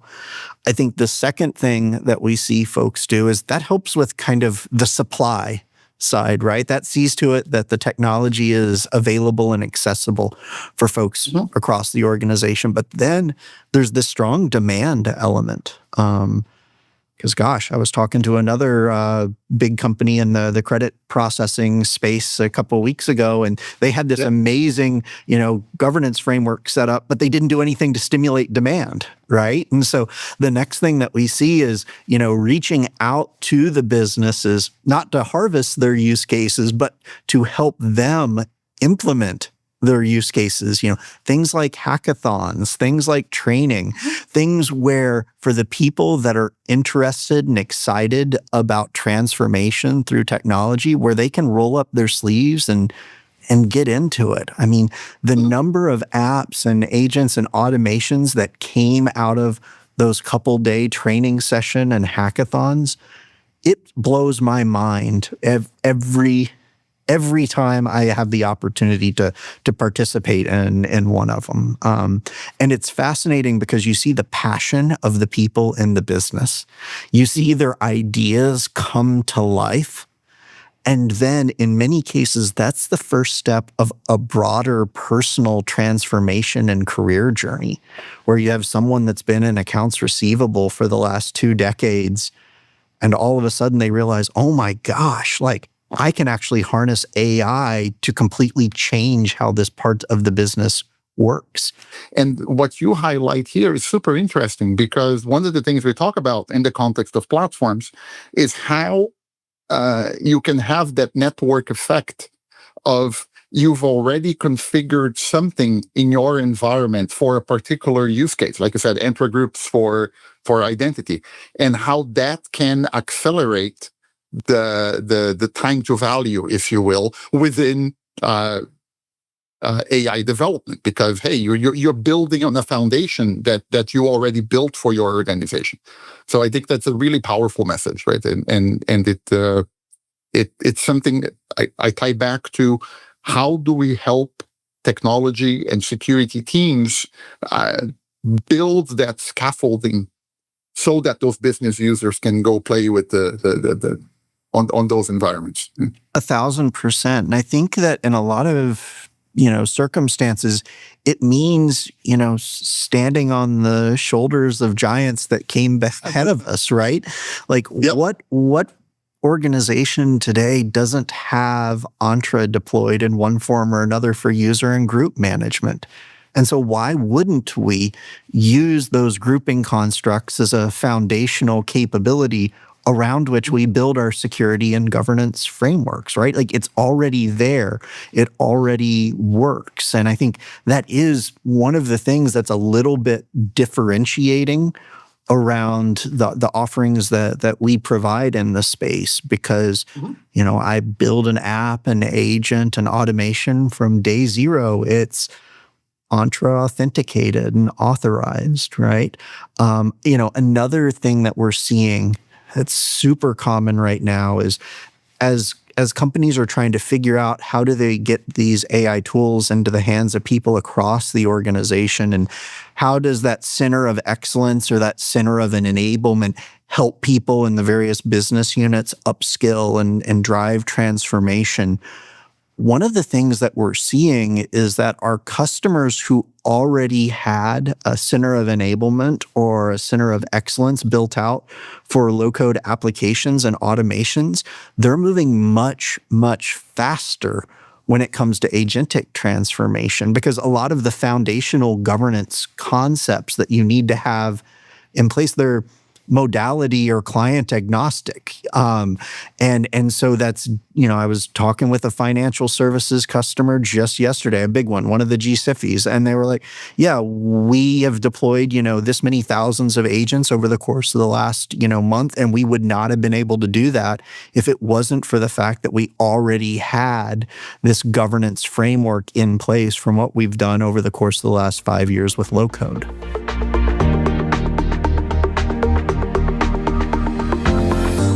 I think that one of the areas that we want people to be aware of, and we talk about in our research, is that this evolution in models, right? We shouldn't be, just like you said about the use cases, just like the use case conversation, you shouldn't be waiting for the use cases before you get started, kind of thing. We shouldn't be waiting for a perfect model to solve, okay, once we have this model, this is how we're going to do this. No, because these models are evolving constantly, right? And if you architect your AI governance framework right, you build in or you leverage the monitoring capabilities to observe how a particular model is evolving, how a particular model is behaving. So yes, it is a critical component, observing how these things are evolving. Well, and it's interesting because I know that at times we've had discussions with some customers that are like, hey, how do I control which version of the model is being used by this agent? And, there are some places where we give customer those controls. But I will say, I'm kind of hesitant about it because I can't tell you the last time I talked to a customer that was worried about what version of the .NET framework or what version of Python I was using to deliver services to them. And so I think it's a little bit interesting that folks are looking for that level of control with some of these models. And I think that if we zoom out and ask ourselves, apply the good old 5 whys to why folks are looking for that. They want to make sure that as new models are available, it doesn't cause functional regressions in their agents. And the thing is, like we were talking about earlier, that's quite literally why we have tests and evals, right? And that's where, by the way, if for some reason, even though I don't think I've seen it practically speaking in the last year or so, if folks did see a regression as a result of a new model, awesome. At that point, yes, you want the control to go back to an older version, but we're not really seeing that in practice that much. So, yeah, no, and it's this speaks this talk track of multiple tools for your SaaS apps within the business environments is something that it's a shared pain for security teams as well, because when we speak with security executives and their teams, they are swiveling between multiple tools on the environment as well. As a matter of fact, we're working now on a report on security platforms, precisely on that note. And one of the areas that we are tracking is AI for security, right? In the context of how do the agents that are now being deployed within Sentinel, for example, right, are helping with, okay, let's do exactly what you were describing from a low-code, no-code perspective. I know it's on the Power Platform, but we're seeing a similar thing on the security platforms as well. And there is tremendous interest in doing that, provided that, yes, we've handled the governance and risk constraints around those. So absolutely, this is a phenomenal time. The joke I make is that listen, you can wake up at 6 o'clock in the morning, go to bed at midnight, and this stuff keeps coming at you with opportunities, right? It's information to collect, it's information to parse, and opportunities to make improvements. Perhaps you can use agents to help you with that too.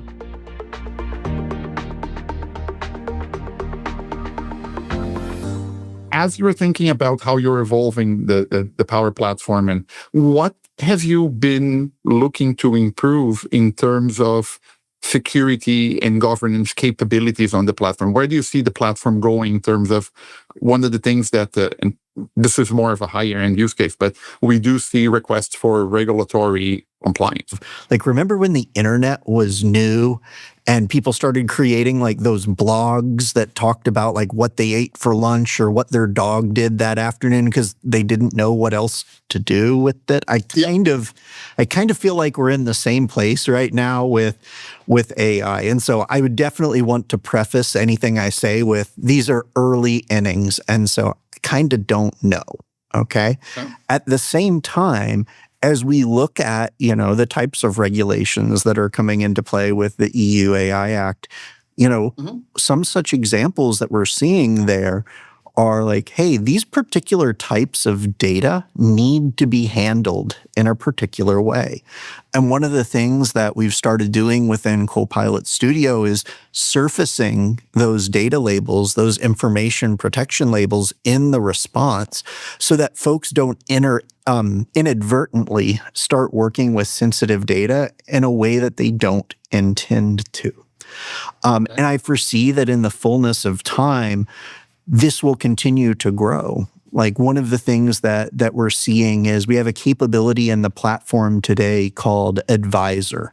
An Advisor constantly scans over the agents and the apps and the automations to make recommendations in kind of like a reactive governance or reactive security perspective, because we believe strongly in the principle of trust but verify.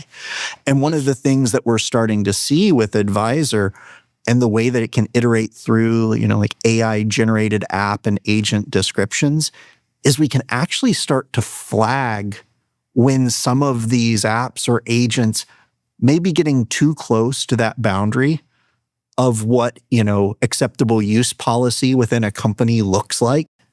And so there's definitely something interesting going there. So one of the areas that when we speak with security practitioners comes up a lot is they are balancing two very distinct problems. On one hand, they are absolutely swamped.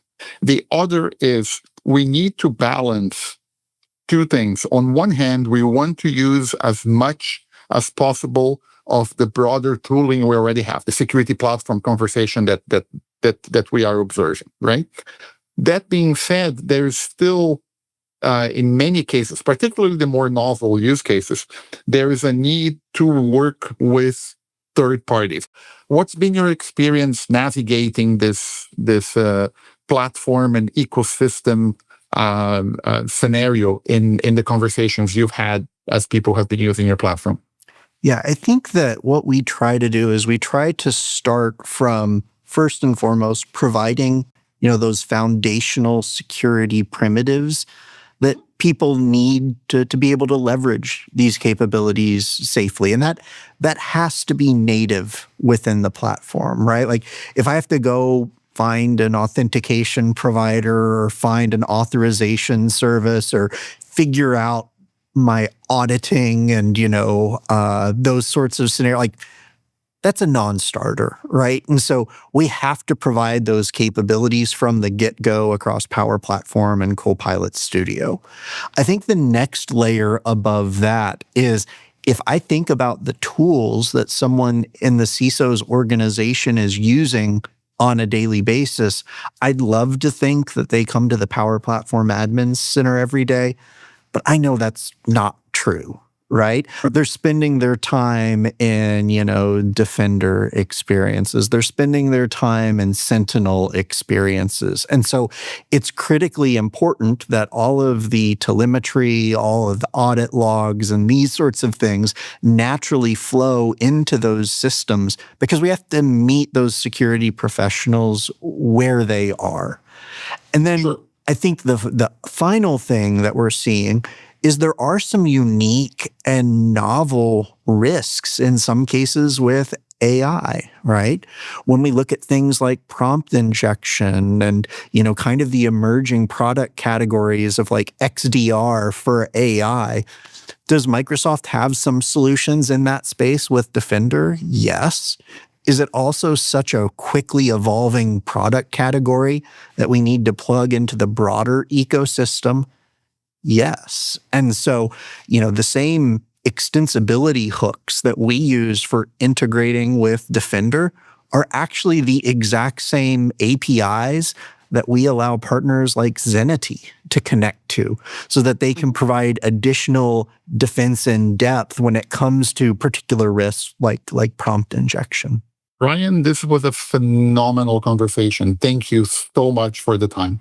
Hey, thank you so much for your time and for all the awesome discussion. And, my hope is that folks, as they hear what we discussed today, they'll feel confident, they'll feel empowered, that they have the capabilities needed to manage that security, governance, operational availability risk, and that they'll be able to parlay that into, accelerating how AI is able to transform their business and deliver outcomes for their employees as well as their customers.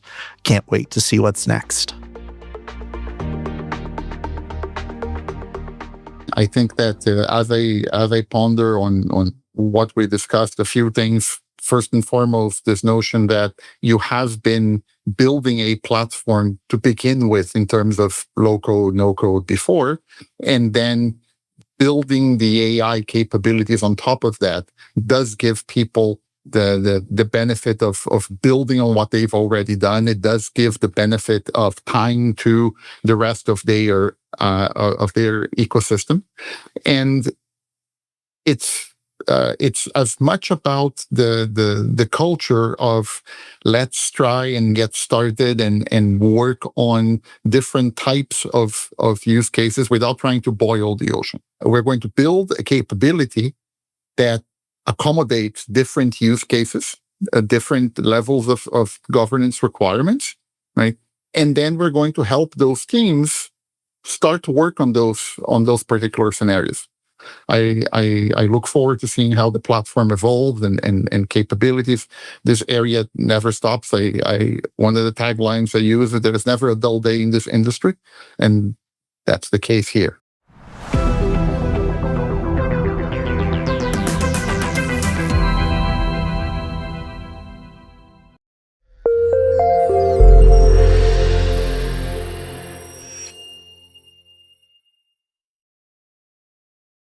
Hi, everyone. Thank you for joining us today for Predict 2026. We've been doing these Predict virtual events, I think, since 2017 now, or maybe 2016. And, over the years, I've always envisioned it as an analyst event, with the analysts telling us what they think the important stories are for next year. But I never had the luxury of actually having a lot of analysts to work with on it. And of course, as part of Techstrong being part of Techstrong joining into Futurum, we now have the Futurum analysts available to us to give us their views on what the year may hold upcoming. I'm really, really happy to have as our first analyst on here, Nick Patience, who Nick can give you his exact title, but he's one of the key people on the Futurum research team. Nick, thanks for joining us on Predict 2026 this year. Thanks, Alan. It's great to be here. So, if you wouldn't mind, share a little your current position at Futurum, your area of expertise, and maybe a sense of your journey to get here. Sure, happy to. So yeah, I'm VP and AI platforms practice lead at Futurum. So what does that mean? That means I'm the lead AI analyst here. We're all AI analysts to a greater or lesser extent, but I get to focus on the stuff that's kind of specific to it, peculiar to it, and so it's a quite a nice privileged position to be in, to be able to do that. And I've been here sort of a year and a half, and been working building out our research agendas, building out our data, and all those kind of things. I came from S&P Global. So I co-founded 451 Research. That's what I should say. I've co-founded 451 Research 25 years ago, almost 26 years ago now. We sold that to S&P Global at the end of 2019, and I stayed there for 4.5 years, taking advantage of all the great data sets they have. And so, but I've also always, like right from the beginning of 451, I've always been interested in machine learning, as we were calling it very much then, and really focused on, how computers, frankly, can use pattern matching, understand text, understand visuals, understand everything like that, and then use that to solve business problems. So it's been quite a long journey, Alan. I guess in the early days, very few people cared about it apart from the US government, and then because they had the supercomputers. And now everybody has access to supercomputers, and obviously, in the three plus years since ChatGPT, the whole space has been a bit of a Cambrian explosion, as it were. Yeah, if you live long enough, Nick, these things happen, right? It's crazy. Yeah. We've both been around the block a few times, but 2025 has certainly been, I think, a year that'll go down in the record books, right? For just disruption. Both good and bad, quite frankly, right? It's to say that we're living in turbulent times is an understatement. But my personal feeling, and I'm not an analyst, but I stayed in the Holiday Inn Express last night, is that when we look at 2025, a lot of people are going to say this was the beginning of the 21st century. Up to this point, a lot of what we've done, especially in technology, has been as the result of the long shadow cast by the 20th century. The digital revolution was really a 20th century. The internet was 20th century. The cell phone, late in the 20th century, but still 20th century. I think AI is, even though, Nick, you've been following it since the 20th century, just about, right? Yep. But AI is truly a 21st century type of technology. And I think when we look at things like robotics and AI and quantum, they are going to set the tone for the next 75 years of this century. You recently, and meaning you and the Futurum team, just this past month came out with your second half 2025 AI platforms market sizing and 5-year forecast. And one only has to look at that forecast to get an idea of, you talk about eye-popping numbers, right? It's kind of crazy because I love the way you did it. And by the way, anybody who's interested, there's a Futurum booth within our virtual village here that will have all of these Futurum reports available for you to download. It's pretty cool. So you could go get it right there. But Nick, I love the way you guys did it in that you have sort of a baseline, a bearish line, and a bull line. Mm-hmm. Even the bull line doesn't suck, so to speak, right? The bull line's pretty healthy for a bull line, for a bear line. The bear line is pretty healthy for a bear market. What do 50, what is the bear market? Something like still 40% year over year growth, right? I think so. Yeah. Something like that. Yeah. So we did that. So we did that because I think, this is such a dynamic market. And when I say this, I mean AI platforms. So what we really focused on here is the enterprise use of AI. That's what the market segment is. There's a load of obviously consumer use out there that we weren't trying to measure that in this. This is really the AI enterprise. And we did it in those three: base, bear, and bull, because it is just so dynamic and it's changing. And there's some companies in the model, notably OpenAI and Anthropic, who were changing their annual run rate estimates every month of 2025. And so, these things were, incredibly dynamic. So we thought we put this together like this to kind of give an idea of some scenario assumptions. So, and some of those assumptions, and then each one of those we map. So this is what. So let's take the training cost curve, the cost of training frontier models. So we had a kind of bull case of 3 to 4 times more tokens trained per dollar by 2030, and then we had a bear case of actual, less than 8% annual cost decline. So cost still running up and stuff like that. And so training cost was one of those scenarios. Inference cost was another one of those scenarios. And I think it's pretty well understood or well thought out now that inference as a revenue opportunity for all these kind of AI platform companies is going to surpass training and probably will do that either in 2026 or if it hasn't done it already, or 2027. And so again, there we're looking at the cost for inference. We're looking for the cost of per million tokens.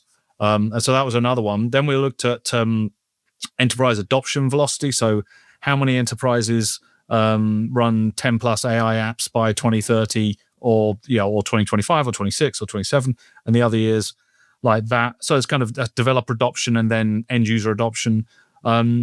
Regulation and governance clarity, so regional divergence in regulations, and that's becoming a pretty big story and will continue to be so in 2026. And the last thing we looked at was supply data center and ecosystem capacity.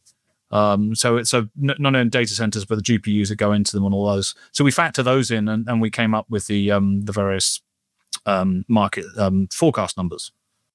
We're going to dive into a lot of those during the course of this session, Nick.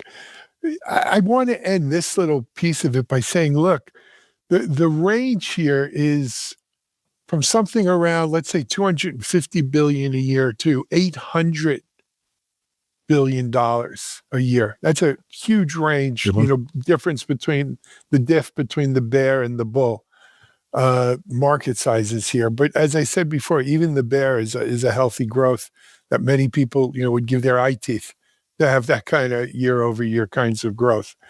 Nick, let's dive into some of these things, because now, we're going to look ahead now. We see what 2025 is, and as I said, 2025, a year for the books, certainly. And unfortunately, as I said, not all of it good. There was a lot of geopolitical maneuvering happenings. I dare to say a new world order maybe coming into play. And this has given rise to this whole sovereignty issue. We see it in IT in general. We see it in data centers. We're seeing it in AI. Talk to us about your views and thoughts around AI sovereignty in 2026 and beyond. Yeah, sure. So I think there's you can look at this, well, in many ways. A couple of ways of looking at it is at the country level and the company level. And just starting with the country level, honestly, even the US and China, US controls about 75% of global AI compute capacity. China has about 15%, leaves everybody else with the scraps. And then that's going to lead to some extent to alignment. So China alignment, the US alignment, and elements of Europe and the Middle East as well. But obviously US and China are the dominant players. That said, I don't think at a country level either of those countries could claim to be completely sovereign. We all know where NVIDIA's chips are made. They're made in Taiwan. Things might be designed in the US, but they're made elsewhere. And where are the machines made that make those chips? They're made in the Netherlands. And so, there's all made by a Dutch company. And so there's all, I think I've never been particularly a fan of the kind of zero-sum game of an AI race that we have to win, whoever we are, if we're in the US or China or Europe. I don't really think makes a lot of sense. But then if you take it down to the company level, there's they're not obviously going to make the machines themselves. They're going to be consumers of the software, the hardware, the services, and everything else. But I think a lot of companies are thinking they need to get control of their AI sovereignty as much as they possibly can. And this is about data residency. It's about data jurisdictions, which may not be the same thing. Your data may reside on a US hyperscaler, but your jurisdiction of choice is Germany. These create a lot of issues. So I think there's a kind of, it's about commercial resilience for a lot of companies, and we're going to see a lot of stuff about this in 2026, both from the hyperscalers who, if we just take the 3 US hyperscalers, obviously they are US companies. They already have presences in a lot of them in Europe, obviously, and Middle East, and selling sovereign cloud and sovereign AI solutions, as they call them, on the back of that. There's a lot of questions being asked, though, by every single country outside of the US and China as to what does that actually mean for me. I'm a small bank in France, or I'm a car manufacturer in Germany, or whatever it might be. Can I actually trust the ultimate parent company of the company that's providing that cloud? And then the alternatives are private cloud. So you have a lot of the big software companies that sell the private cloud layers have link ups with domestic in each of these countries, certain resellers and service providers. So you could do that. You could use VMware or Red Hat software or something like that on a French reseller or a German reseller or a British reseller, and then you have your perception of control over what's going on. I think there's, this is geopolitical.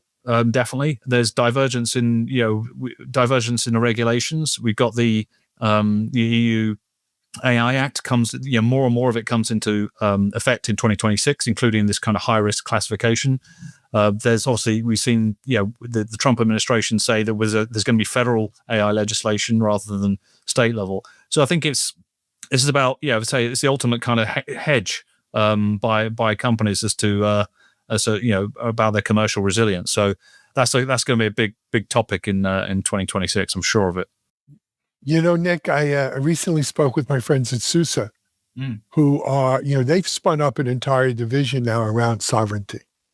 And they're partnering, I forgot who they're partnering with, EU something, a data center builder in the EU, because they're building European data centers manned and staffed by Europeans, help desk by Europeans, software, more open. I don't want to say European software because software, I don't know if software has a nationality, but open source software solutions so that it is open and no one could kind of take it back, if you will.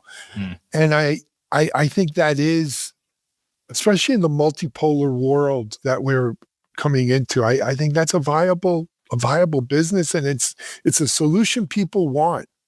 It's a solution people in Europe want. It's a solution people in the Middle East and Africa want. I think it's going to be a solution a lot of people in Asia want, who were afraid of maybe throwing in with China. But the U.S. has its own issues. Then, of course, you have the Middle East. Look, you have some of the oil kingdoms who are putting in a lot of money to build out their own independent infrastructure, their own sovereign infrastructure, including AI. And it may not be at the EU or let alone the US or China level, but with that much money being thrown at it, they demand respect at the very least. Yeah, kind of nations as hyperscalers type thing. Right? Yeah. I mean, what do you think of the viability of that? I mean, I think, again, look at that kind of pure country level. I think there's viability in the sense that you can spin up a cloud provider that has no connection to the US or China, except for all the infrastructure there has to buy from those countries. But you can still provision service there and have it, staffed by local people. I think that is viable in big enough areas. And then it also just comes down to where the customers, who are the ultimate ones who are going to make the decisions, where they trust, where they want to put their data and their compute, and based on their risk appetite, really. And so I think it's as I said, it is both an interconnected, globalized world, which is obviously a bit of a cliche, but it's true. But it's also a fragmented one. And so we've got all these fragments, and this is.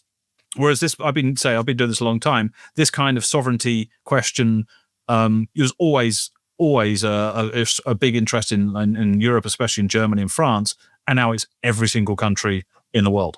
And so, I agree 100%. Nick, you mentioned kind of the cost of this infrastructure, and again, you can buy chips that are made in Taiwan, designed in the U.S.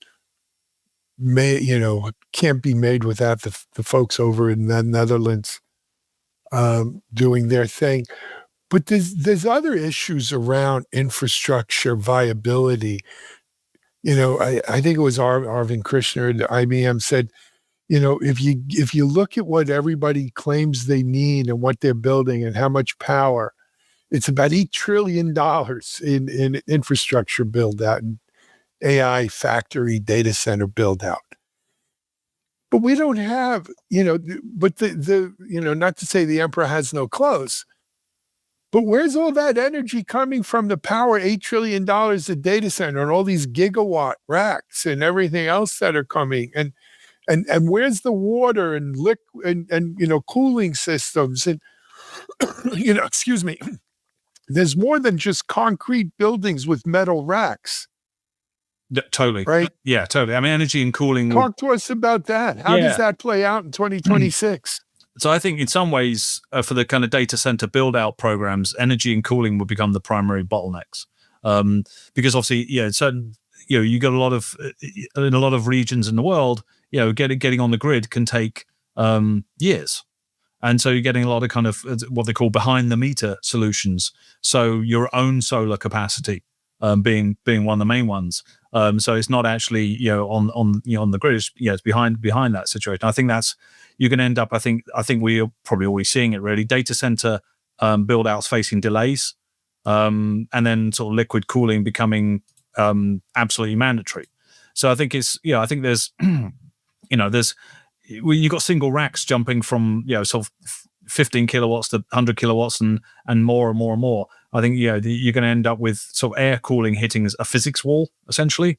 Because you just can't blow enough air across a chip to keep it the rack cool efficiently. So you're going to end up liquid cooling become mandatory. I mean, it already is in a lot of scenarios, but I think, it certainly is in supercomputing. It's absolutely the standard and has been, but I think it gradually will move down in terms of the capacity. So because it allows for much more denser computing in the same footprint, because you remove the constraints of these air heat sinks essentially. So I think we're going to see this is a kind of the physics of infrastructure, and that's going to be a constraint. And there's obviously going to be constraints in certain regions around planning. And there's obviously, we already seen backlashes in every major country, notably in Ireland and parts of Virginia and the US of, we don't want another data center here. NIMBY. Yeah, NIMBY. Not in my backyard. Yeah, NIMBY. Right? Yeah. Which I think there is that. Which is, some of it's based on logic. I mean, obviously, if it depends on how much you pay for your energy, I think, and how aware you are how much you pay for your energy, and how aware you are of where that comes from, and how much capacity some of these data centers need. I think some of it is overblown, not to coin a phrase, but I think it's but I think also there's, you can't read that will be public sentiment. So the energy basically the prediction, I guess, is that power and cooling will become, where the power comes from and how you keep this stuff cool will become, perhaps one of the biggest issue in data centers in 2026, and therefore in enterprise AI. With winter coming, I read an article just this weekend about heating prices here just, blowing up because utility, electric and gas and everything, because they're setting aside so much for these data centers. But Nick, it's also driving us to take some pretty extreme solutions that maybe we'd laugh at in another time, like building data centers at the bottom of the ocean, building data centers and putting them up in space. We always been thinking about above the Arctic Circle, but that's become more and more real. I never realized I'd need to know so much about putting a nuclear reactor into a small shipping container and see how viable that is. It wasn't on my bingo card. What's real and what's just, we're going to look back after 2026 and say, what were we thinking? I mean, I think the small nuclear reactor stuff is real. I mean, I think that's we've seen Google make this purchasing decisions there, and we know about 3 Mile Island and the stuff like that. I think that stuff is real. The data centers under the sea thing, we've been through that sort of. We've had that kind of playbook already many years ago, and I'm not sure quite how viable that has been. The space thing, it sounds great, and using lasers, and obviously the cooling issues are kind of obviously taken off the table. And then you've got unlimited with batteries, you've got unlimited solar capacity as it goes around the dark bit. You store the energy, but then as soon as it comes around the other bit, you've got direct access to the sun. Or you geostationary and it's in the sun 24/7. Yeah, you could do that too. Yeah, but you got to beam that back. Yes, yeah. This is what laser technology comes into. I don't know enough about it. It does strike me as one of those things that will get a lot of attention. I think it's one of these things that's always going to be 5 years away. And it's at least 5 years away now, and I think it will be 5 years away in 2030, in 2031. Yeah. So yeah, it seems a little Buck Rogers kind of thing, but yeah. maybe you create, what is it, one of the Dyson spheres that you could put around the sun. In sci-fi, they always talk about this. Yeah. The Dyson sphere surrounds a star and it takes all the energy the star outputs and then transmits that back somehow to a civilization that needs it. But that seems 2106, not 2026-ish. And I just don't know how. But necessity is the mother of invention. If we want to build out these AI factories, as we're calling them, we need to figure this stuff out. Mm-hmm. Mm-hmm.